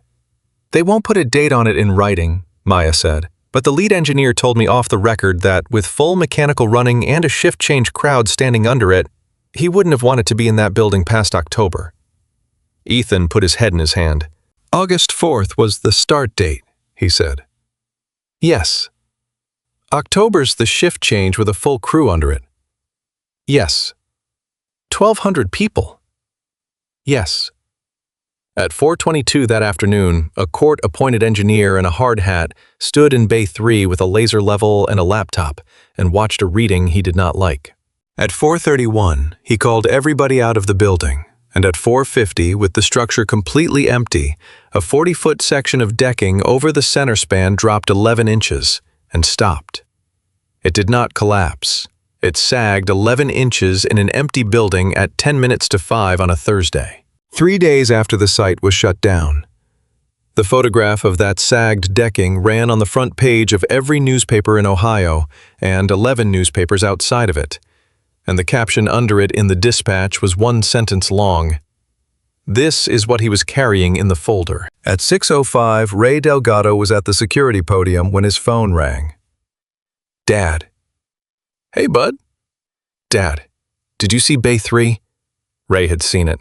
He'd been looking at it on his phone for an hour and 10 minutes with his hand over his mouth. I saw it. That's where I was going to be. His son's voice was doing something. Dad, that's literally my bay. That's where they put me. That's where I was going to be standing at 7 in the morning on August 4th. I know. Dad, how did they know who found that? And Ray Delgado, 19 years, a security officer in a building where nobody knew his name, said, a guy came in here Tuesday in an old jacket and tried to hand it to us, and we put him in handcuffs. His son said, You're kidding. I'm not. Dad, Are you okay? I held the folder, Ray said, and his voice went, and he had to put the phone down on the podium for a second. And a woman coming out of the elevator saw the head of building security standing there crying into his hand, and had the good sense to keep walking. At 8:15 that night, Victoria Sterling watched the same photograph on a television in a house in Bexley, with every light off but one. She had been suspended for 26 hours. She had not slept. She sat on the floor with her back against the couch, which she had not done since college, and she looked at 11 inches of sagged decking. And she did the arithmetic she had spent 4 months refusing to do. At 8:40, her phone rang, and the screen said, Charles Boyd. She did not answer it. At 8:52, it rang again. She answered it. Victoria, Charlie, you've seen it. I've seen it. Full board meets Monday. Termination for cause. It's not a discussion. I'm telling you so you're not surprised. A pause. There will be a clawback demand on 4 years of incentive comp, and the company will not indemnify you against the criminal referral. I understand. Do you? Boyd's voice for the first time had something in it besides granite. Victoria, I have known you since you were 36 years old. I put you in that chair. Ellen Park wanted the man from Honeywell, and I told her she was wrong. And I was right for 9 years. Charlie, 11 inches, Boyd said. That's what I keep looking at. 11 inches in an empty building. I know. Then help me understand it, not as a director, as a man who vouched for you for a decade. He waited. Why did you laugh? Victoria Sterling was quiet for 11 seconds. Then she said, Because my father wore that jacket. Boyd said nothing. 1986, she said. Sterling Fabrication, 400 employees, Youngstown. He built brackets and stampings for the automotive supply chain, and he wore a canvas jacket with his name over the pocket, and he came home smelling like cutting oil, and he thought that meant something.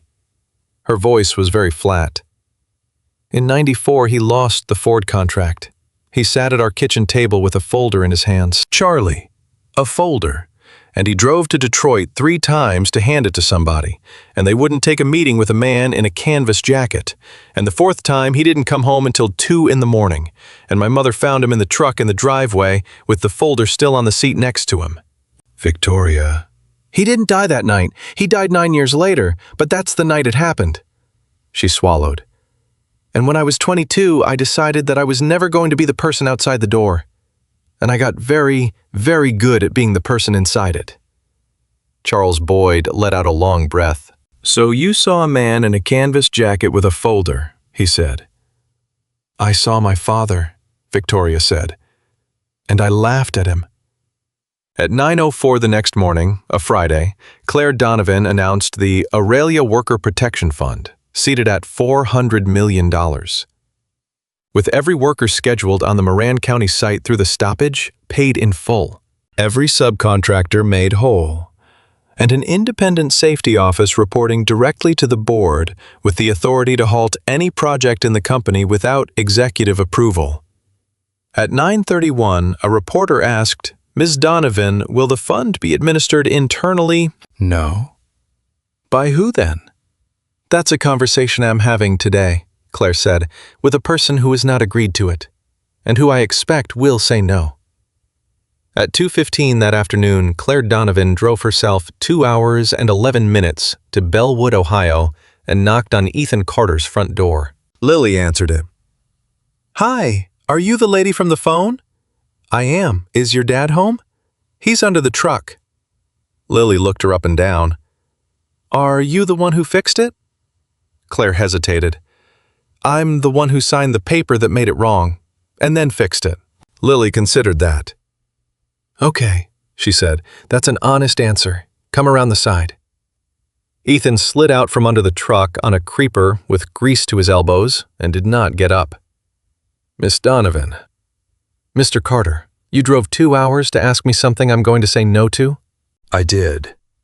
Then ask it standing up so you can leave fast.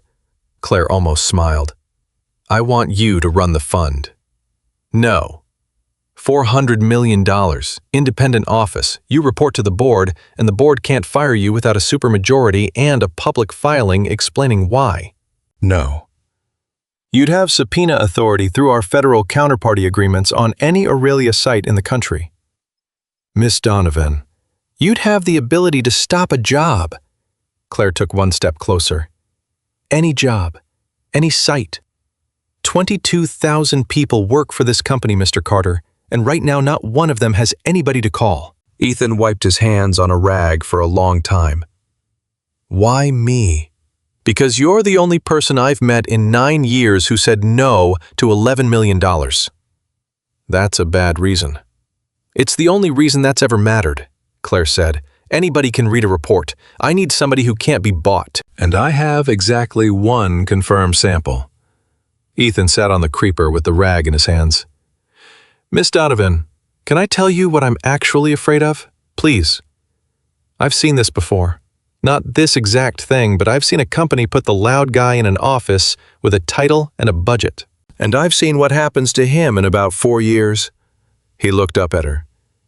He gets a good parking spot. He gets invited to the leadership offsite. He starts hearing the word we. And then one day somebody hands him a memo with 4 findings on it. And he's busy, and he signs it. Because he's inside the door now. Claire Donovan stood in that driveway and did not have an answer for a long moment. Then she said, That's exactly what happened to me. I know it is. I'm not trying to be cruel. You're not being cruel. You're being accurate. And it's worse. She set her bag down on the hood. So build it so that can't happen. Write the charter yourself. Put in whatever you want. Put in a rule that says the director serves 5 years and then he's out. No extension, no exceptions, so nobody ever gets comfortable. Put in a rule that says the director doesn't attend leadership offsites. Put in a rule that says his salary is capped at the median of the workers he covers. Ethan looked up. Say that last one again? Cap your own salary at the median wage of the people on your sites, Claire said. You want to know if you've drifted? Look at your paycheck. If it went up, so did theirs. Ethan Carter sat on a creeper in his own driveway, and for the first time in the entire week, did not have a ready answer. I'd want it named after somebody, he said finally. Name it whatever you want. Not me. I assumed not you. Danny Whitcomb. Ethan stood up. He raised it 3 times before anybody ever heard my name. All I did was carry it 2 hours in a truck. He's the one who lost his insurance for it. Claire wrote it down on the back of her own business card, standing in a driveway with a pen she borrowed from a 13-year-old. At 6:15 that evening, Danny Whitcomb called Ethan and said, They told me they want to put my name on something. Yeah. Ethan, I can't have that. Why not? Because I gave up, Danny said, and his voice broke wide open. 3 times. And then I stopped. I got moved to nights and I stopped. I sat in that diner and I handed it to you because I didn't have the guts to keep going myself. That's not a name you put on a building. Ethan was quiet. Danny, don't. You want to know the truth about that diner I told you no? You remember that I said I'm not that guy anymore, and I meant it. And I was going to drive home and forget your face. You didn't. I almost did. I sat in that parking garage twice. Ethan's voice was low. Danny. You didn't give up. You handed it to the next man. That's not quitting. That's what you do when you've been carrying something for 8 months and your arms give out. You find somebody with fresh arms, a breath. Every single thing that happened this week happened because a 58-year-old welder wouldn't delete an email. Not because of me. Take the name. There was a long silence on the line. My granddaughter wants to see that, Danny said. Yes, she does. Okay, Danny said. Okay, then I'll take it. At 9:40 that night, a car pulled up in front of a house in Bellwood, Ohio, and sat at the curb with the engine off for 18 minutes. At 9:58, Victoria Sterling got out of it and walked up a cracked concrete path to a porch light and knocked on Ethan Carter's door. Ethan opened it and did not say a word. I'm not here to negotiate, Victoria said. There's no lawyer. There's no recording. I'll stand out here. Miss Sterling, it's 10 o'clock at night and my daughter's asleep. I know. I waited until I thought she would be. Ethan stood in his own doorway for a moment. Then he came out and closed the door behind him and sat down on the top step. And after a second, Victoria Sterling sat down on the step below him in a $4,000 coat. "Say it," Ethan said. "I saw Bay 3. Everybody saw Bay 3. 11 inches. Yeah, 206% of design load." Her voice was strange. "I've been saying that number out loud in my car for 2 days. I keep hoping it'll start sounding like a number." Ethan didn't answer. "I'm going to be indicted," Victoria said. "Probably in 6 weeks. My attorneys say a false filing charge is likely and a conspiracy charge is possible. The clawback will take about 60% of what I have, and I'll still have more money than anyone needs, which I'm told should be a comfort." "Is it?" "No." "Then why are you telling me?" Victoria Sterling looked out at a dark street in a town she had never heard of before Tuesday. "Because I need to ask you something, and there is not one other person alive who can answer it." "Ask it." "When you walked into my lobby," she turned her head, "did you know I'd have you arrested?" Ethan was quiet for a while. "I thought there was a decent chance. You put your own hands behind your back." "Yeah." "Why?"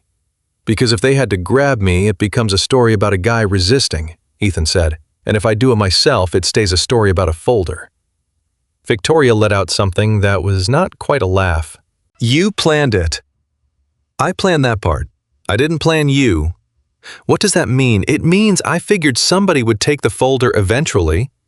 I figured worst case they arrest me and some middle manager gets nervous over the weekend and calls a lawyer and it takes 6 months. I never once figured on the CEO coming down to the lobby herself." He looked at her. "You didn't have to come downstairs, ma'am. You could have stayed on 41 and none of this happens the way it happened. You'd probably still have your job." Victoria Sterling sat on a stranger's steps and absorbed that. "I came down because I was annoyed," she said. "I know. 11 years, $90 billion, and it came apart because I was annoyed on a Tuesday."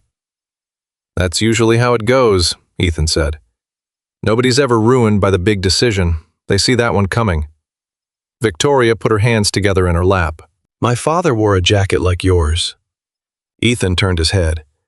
"Sterling Fabrication, Youngstown. He drove to Detroit 3 times with a folder and nobody would take the meeting." She said it evenly, like a woman reading a filing.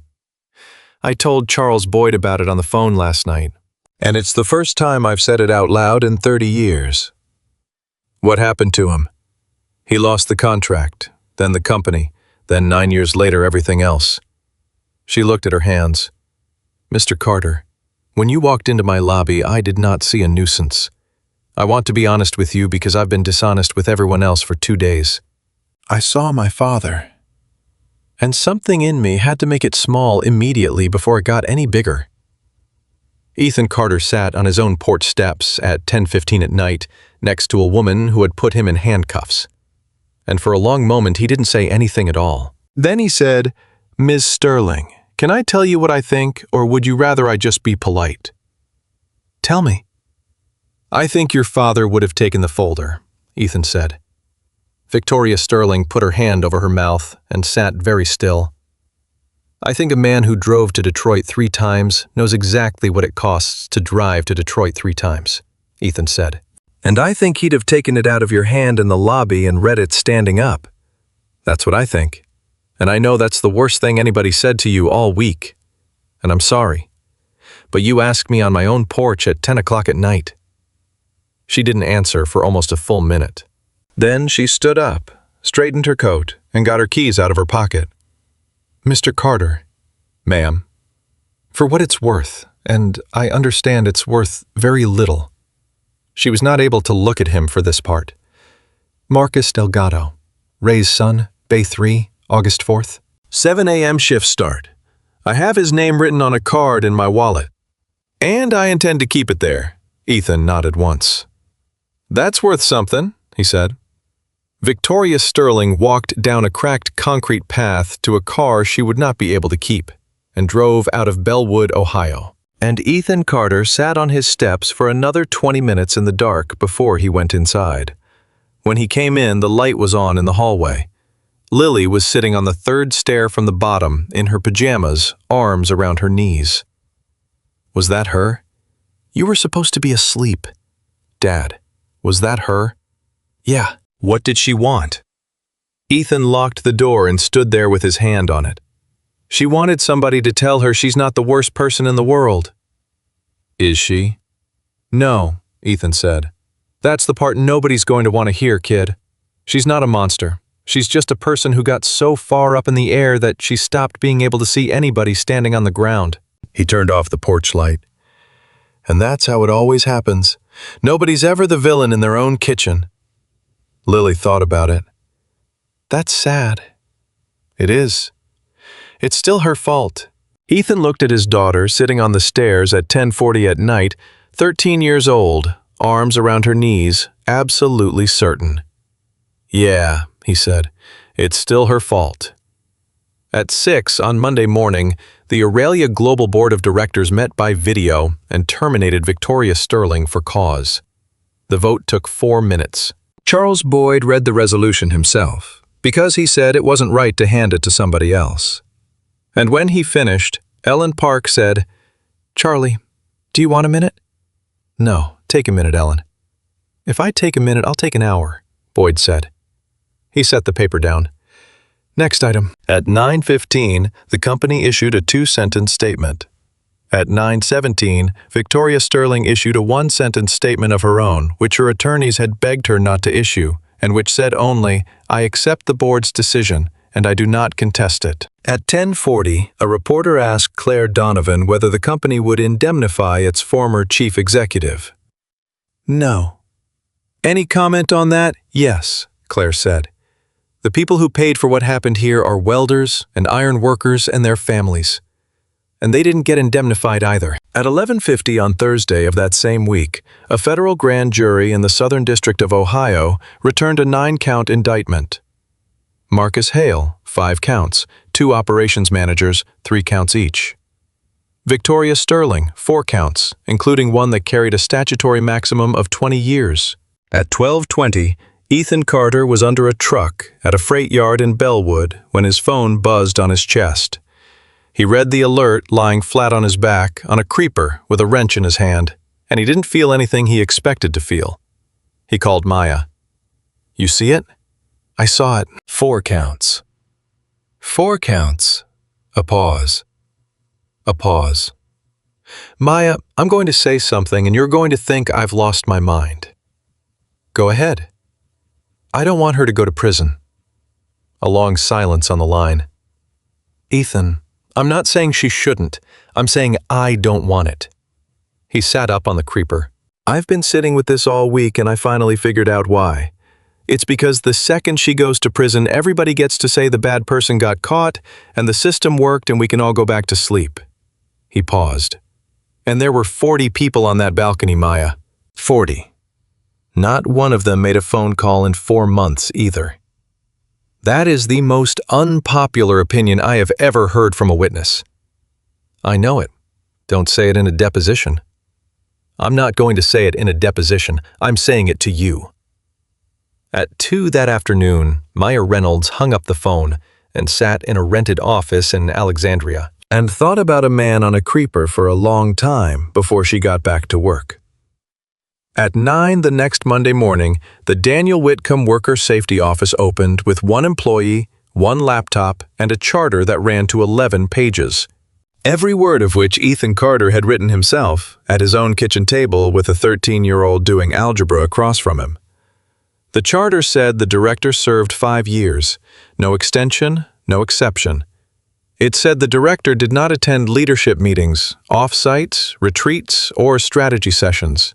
It said the director's compensation was set at the median wage of the hourly workforce covered by the office adjusted annually, and that any increase to the director's pay required a corresponding increase to the median. It said the director could halt any project at any Aurelia site in the United States immediately in writing, and that the halt stood until an independent engineer released it, and that no officer of the company could reverse it. It said the director could be removed only by a supermajority of the board, with a public filing stating the reason. And on page 11, in a paragraph that 3 separate lawyers asked to have removed, it said that any employee who reported a safety concern in writing to the office was protected from termination, reassignment schedule change, or shift change for 18 months. And that any manager who did those things anyway forfeited that year's incentive compensation in full. Gerald Vance, who was still general counsel and had gotten 12 hours of sleep in 2 weeks, read page 11 and called Claire Donovan. "Claire, he's written a provision that punishes managers personally. I know you can't sign that." "Watch me. Claire, operations leadership will revolt." "Good," Claire said. "Then I'll know who they are." At 10:15 on the second Monday, a vice president of operations named Doug Farrow sent an email to 11 people, calling the charter unworkable. At 10:40, Claire Donovan forwarded that email to the entire company with 3 words on top of it. "Read page 11.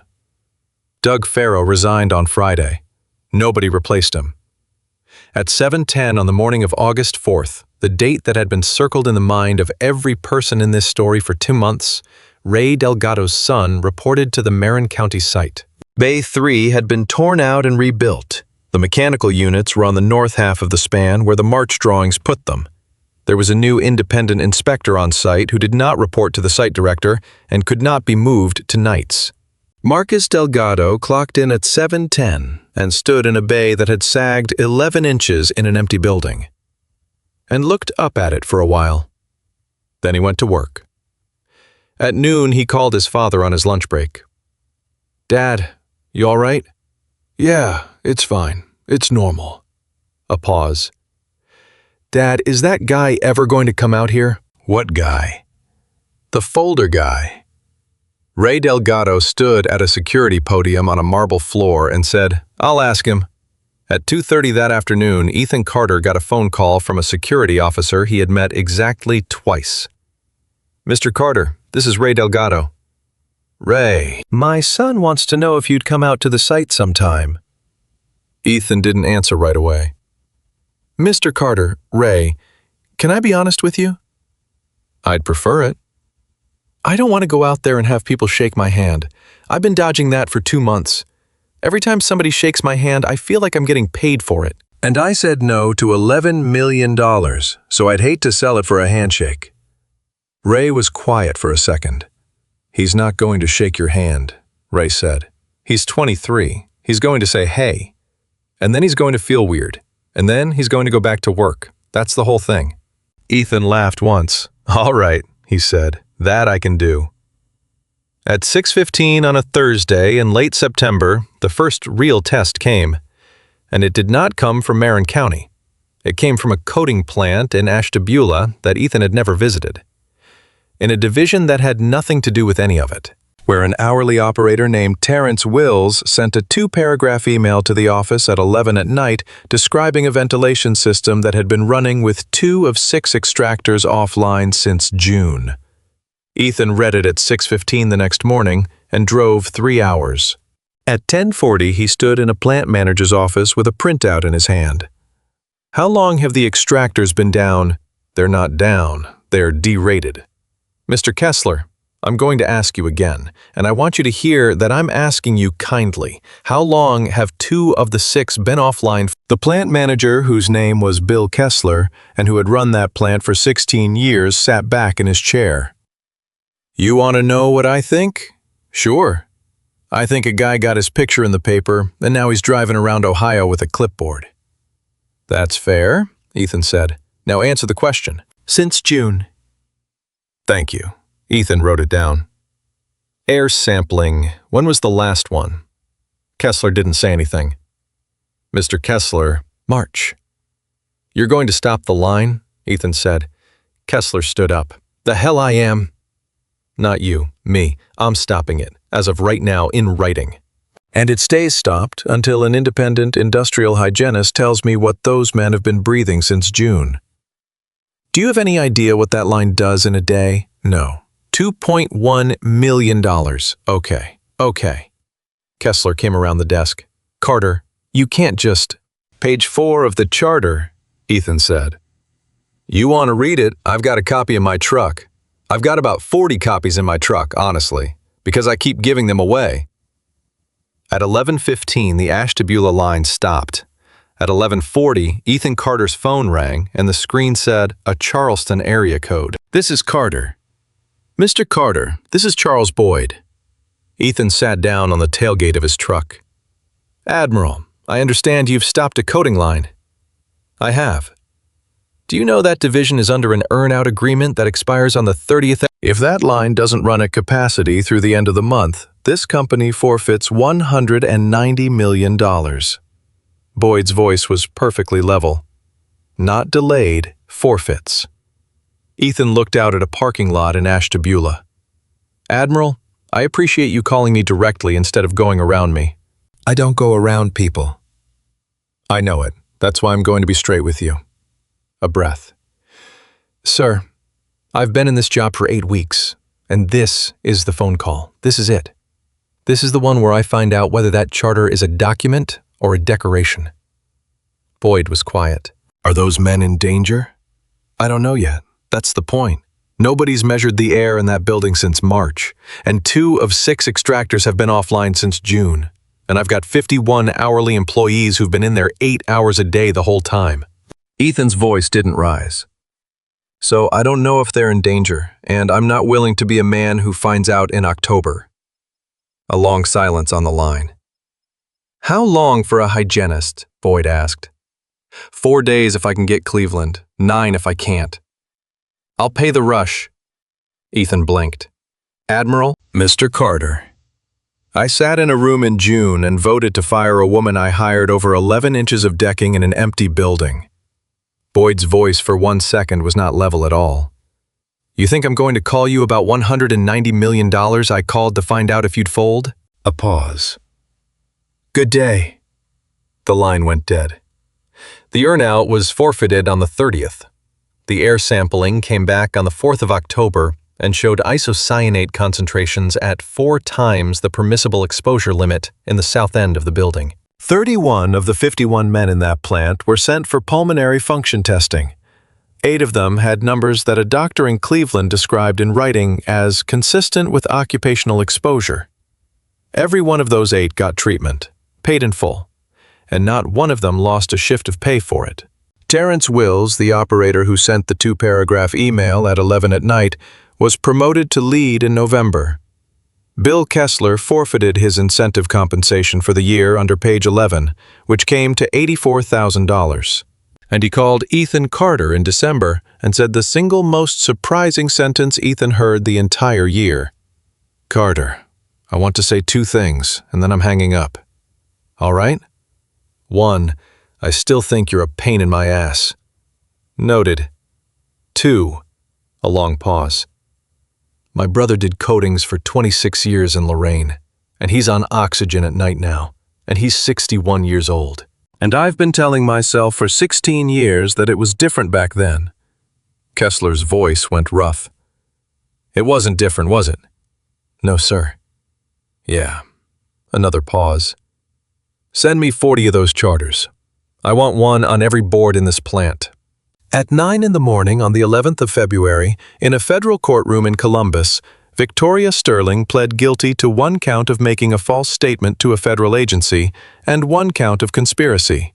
She did not go to trial. Her attorneys had a real defense and told her so. She took the plea over their written objection, and the objection is in the file, because they made her sign it. At the sentencing hearing, the judge asked whether the defendant wished to be heard. Victoria Sterling stood up. She had prepared a statement. Her attorneys had written it. She left it on the table. Your Honor, I'm not going to read what's in front of me.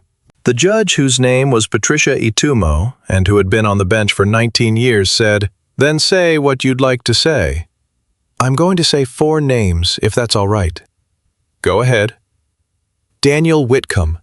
Victoria's hands were on the table. He told my company 3 times. He was 58 years old. And his wife was cutting her pills in half because we took his insurance for it, and he was right, and we moved him to nights. The room was completely silent. Marcus Delgado. 23 years old. He was scheduled to report to Bay 3 on August 4th at 7 in the morning. He is a security officer's son. And I walked past that security officer 1,900 times and never learned his name. She stopped for a second. Renata Osai, from our internal audit group, who sent a document to a newspaper knowing it would cost her a career. And it didn't. And that's luck. And she didn't know it was going to be luck when she pressed send. And the fourth, Judge Atumo said. Ethan Carter, Victoria said, who drove 2 hours and 11 minutes to hand me the answer, and who I had arrested in my own lobby, and who I laughed at in front of my employees because of what he was wearing. She looked up. Your Honor, I've read the sentencing memorandum from the government, and it describes me as motivated by greed. I want to say on the record that that's wrong. And I'm not saying it to help myself. I wasn't greedy. I was busy. I had 18 days to a financing close, and a man tried to tell me there was a problem, and I told him I didn't want to know. And then I went to a dinner. And I don't remember what the dinner was. Judge Atumo looked at her for a long moment. Miss Sterling, in 19 years I have never had a defendant tell me that the government's theory was too flattering. It's not flattering, Your Honor. It's just easier. Victoria's voice was steady. Greedy people are rare. Busy people are everywhere. If everyone in this room walks out of here believing I was a greedy woman, then nobody in this room learns anything. And it happens again, in a building none of us have heard of yet. She sat down. Victoria Sterling was sentenced to 26 months. The clawback took 61% of her net worth. She kept a house and a great deal of money by any standard a human being would recognize. And she lost the only thing she had ever actually spent her life accumulating, which was the assumption that she was the most important person in any room she chose to enter. At 4:10 that afternoon outside the courthouse, a reporter got to Ethan Carter on the sidewalk. Mr. Carter, 26 months. Is that justice? Ethan stopped walking. I don't know, he said. You don't know. No, ma'am, I don't. I'm not a judge, and I've never been one. He shifted the bag on his shoulder, but I'll tell you what I do know. 1,200 people went home at the end of a shift that they were never going to go home from. And they don't know it. And they never will. And that's exactly how it should be. He paused. That's what winning looks like in my line of work. Nothing happens, and nobody finds out.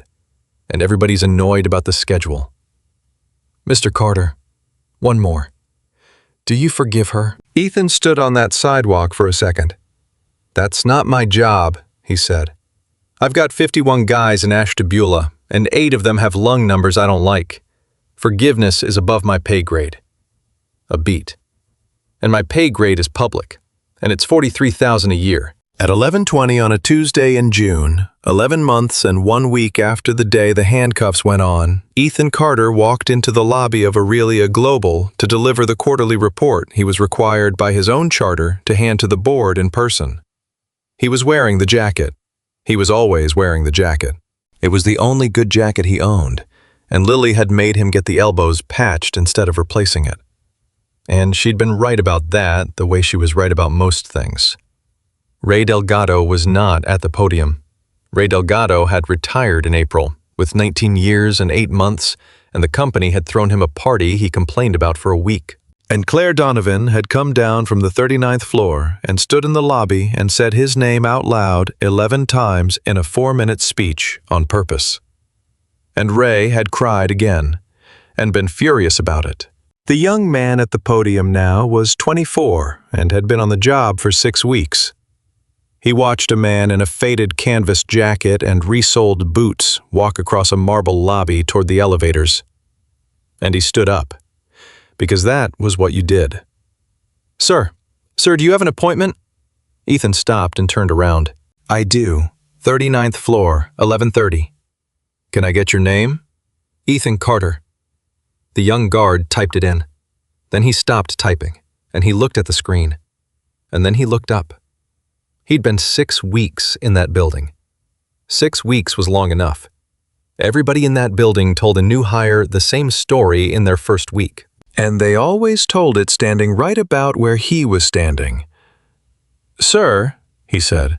"Are you—" Behind the young guard, a woman from accounts payable, who had been at Aurelia Global for 11 years and had been standing on the mezzanine on a Tuesday morning the previous July, said, "That's him, ma'am, that's him," she said again. The young guard looked back at Ethan Carter, and he did not know what to do with his hands.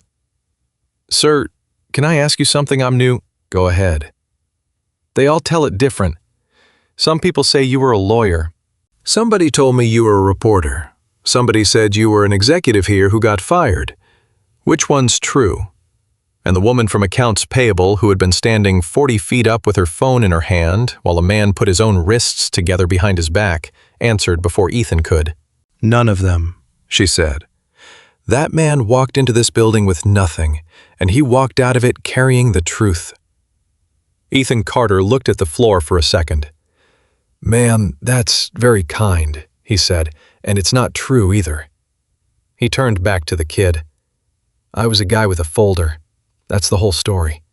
Somebody handed me a piece of paper, and I was too stubborn to put it down. That's it. Everybody wants it to be more than that." He shifted the bag on his shoulder. "Son, what's your name?" "Tyler." "Tyler. How long you been here?" 6 weeks. You're going to work here a long time, probably. And one of these days, somebody's going to come through that door who doesn't look like he belongs in here." Ethan nodded toward the revolving door. "And you're going to have about 4 seconds to decide what that means. That's the whole job. That's my whole job, too. And I've got a charter and a budget. And I still just get 4 seconds?" Tyler looked at him. "What do I do?" "Take the folder," Ethan said. "You don't have to believe it. Just take it and write down that you took it and hand it to somebody who can read." He started toward the elevator, then stopped. "And Tyler." "Sir?" "Learn everybody's name. Everybody. The night cleaners, the guy who does the water filters, all of them." Ethan's voice was quiet. "The man who used to stand where you're standing worked here 19 years, and the woman on the 41st floor didn't know his name. And that's the actual reason we're all having this conversation." At 11:30, Ethan Carter handed the board a 40-page quarterly report. It contained 4 site halts, one of which had cost the company $9 million, 106 written employee reports, and the disclosure that 2 managers had forfeited incentive compensation under page 11. Ellen Park read the last page and said, "Mr. Carter, 106 reports. Last year the number was 3. "Yes, ma'am." "Is the company getting more dangerous?" "No, ma'am," Ethan said. "The company's getting more honest. Those 106 things were already happening. Nobody had a phone number. He was out of the building by 12:15. He did not stay for lunch. It was in the charter.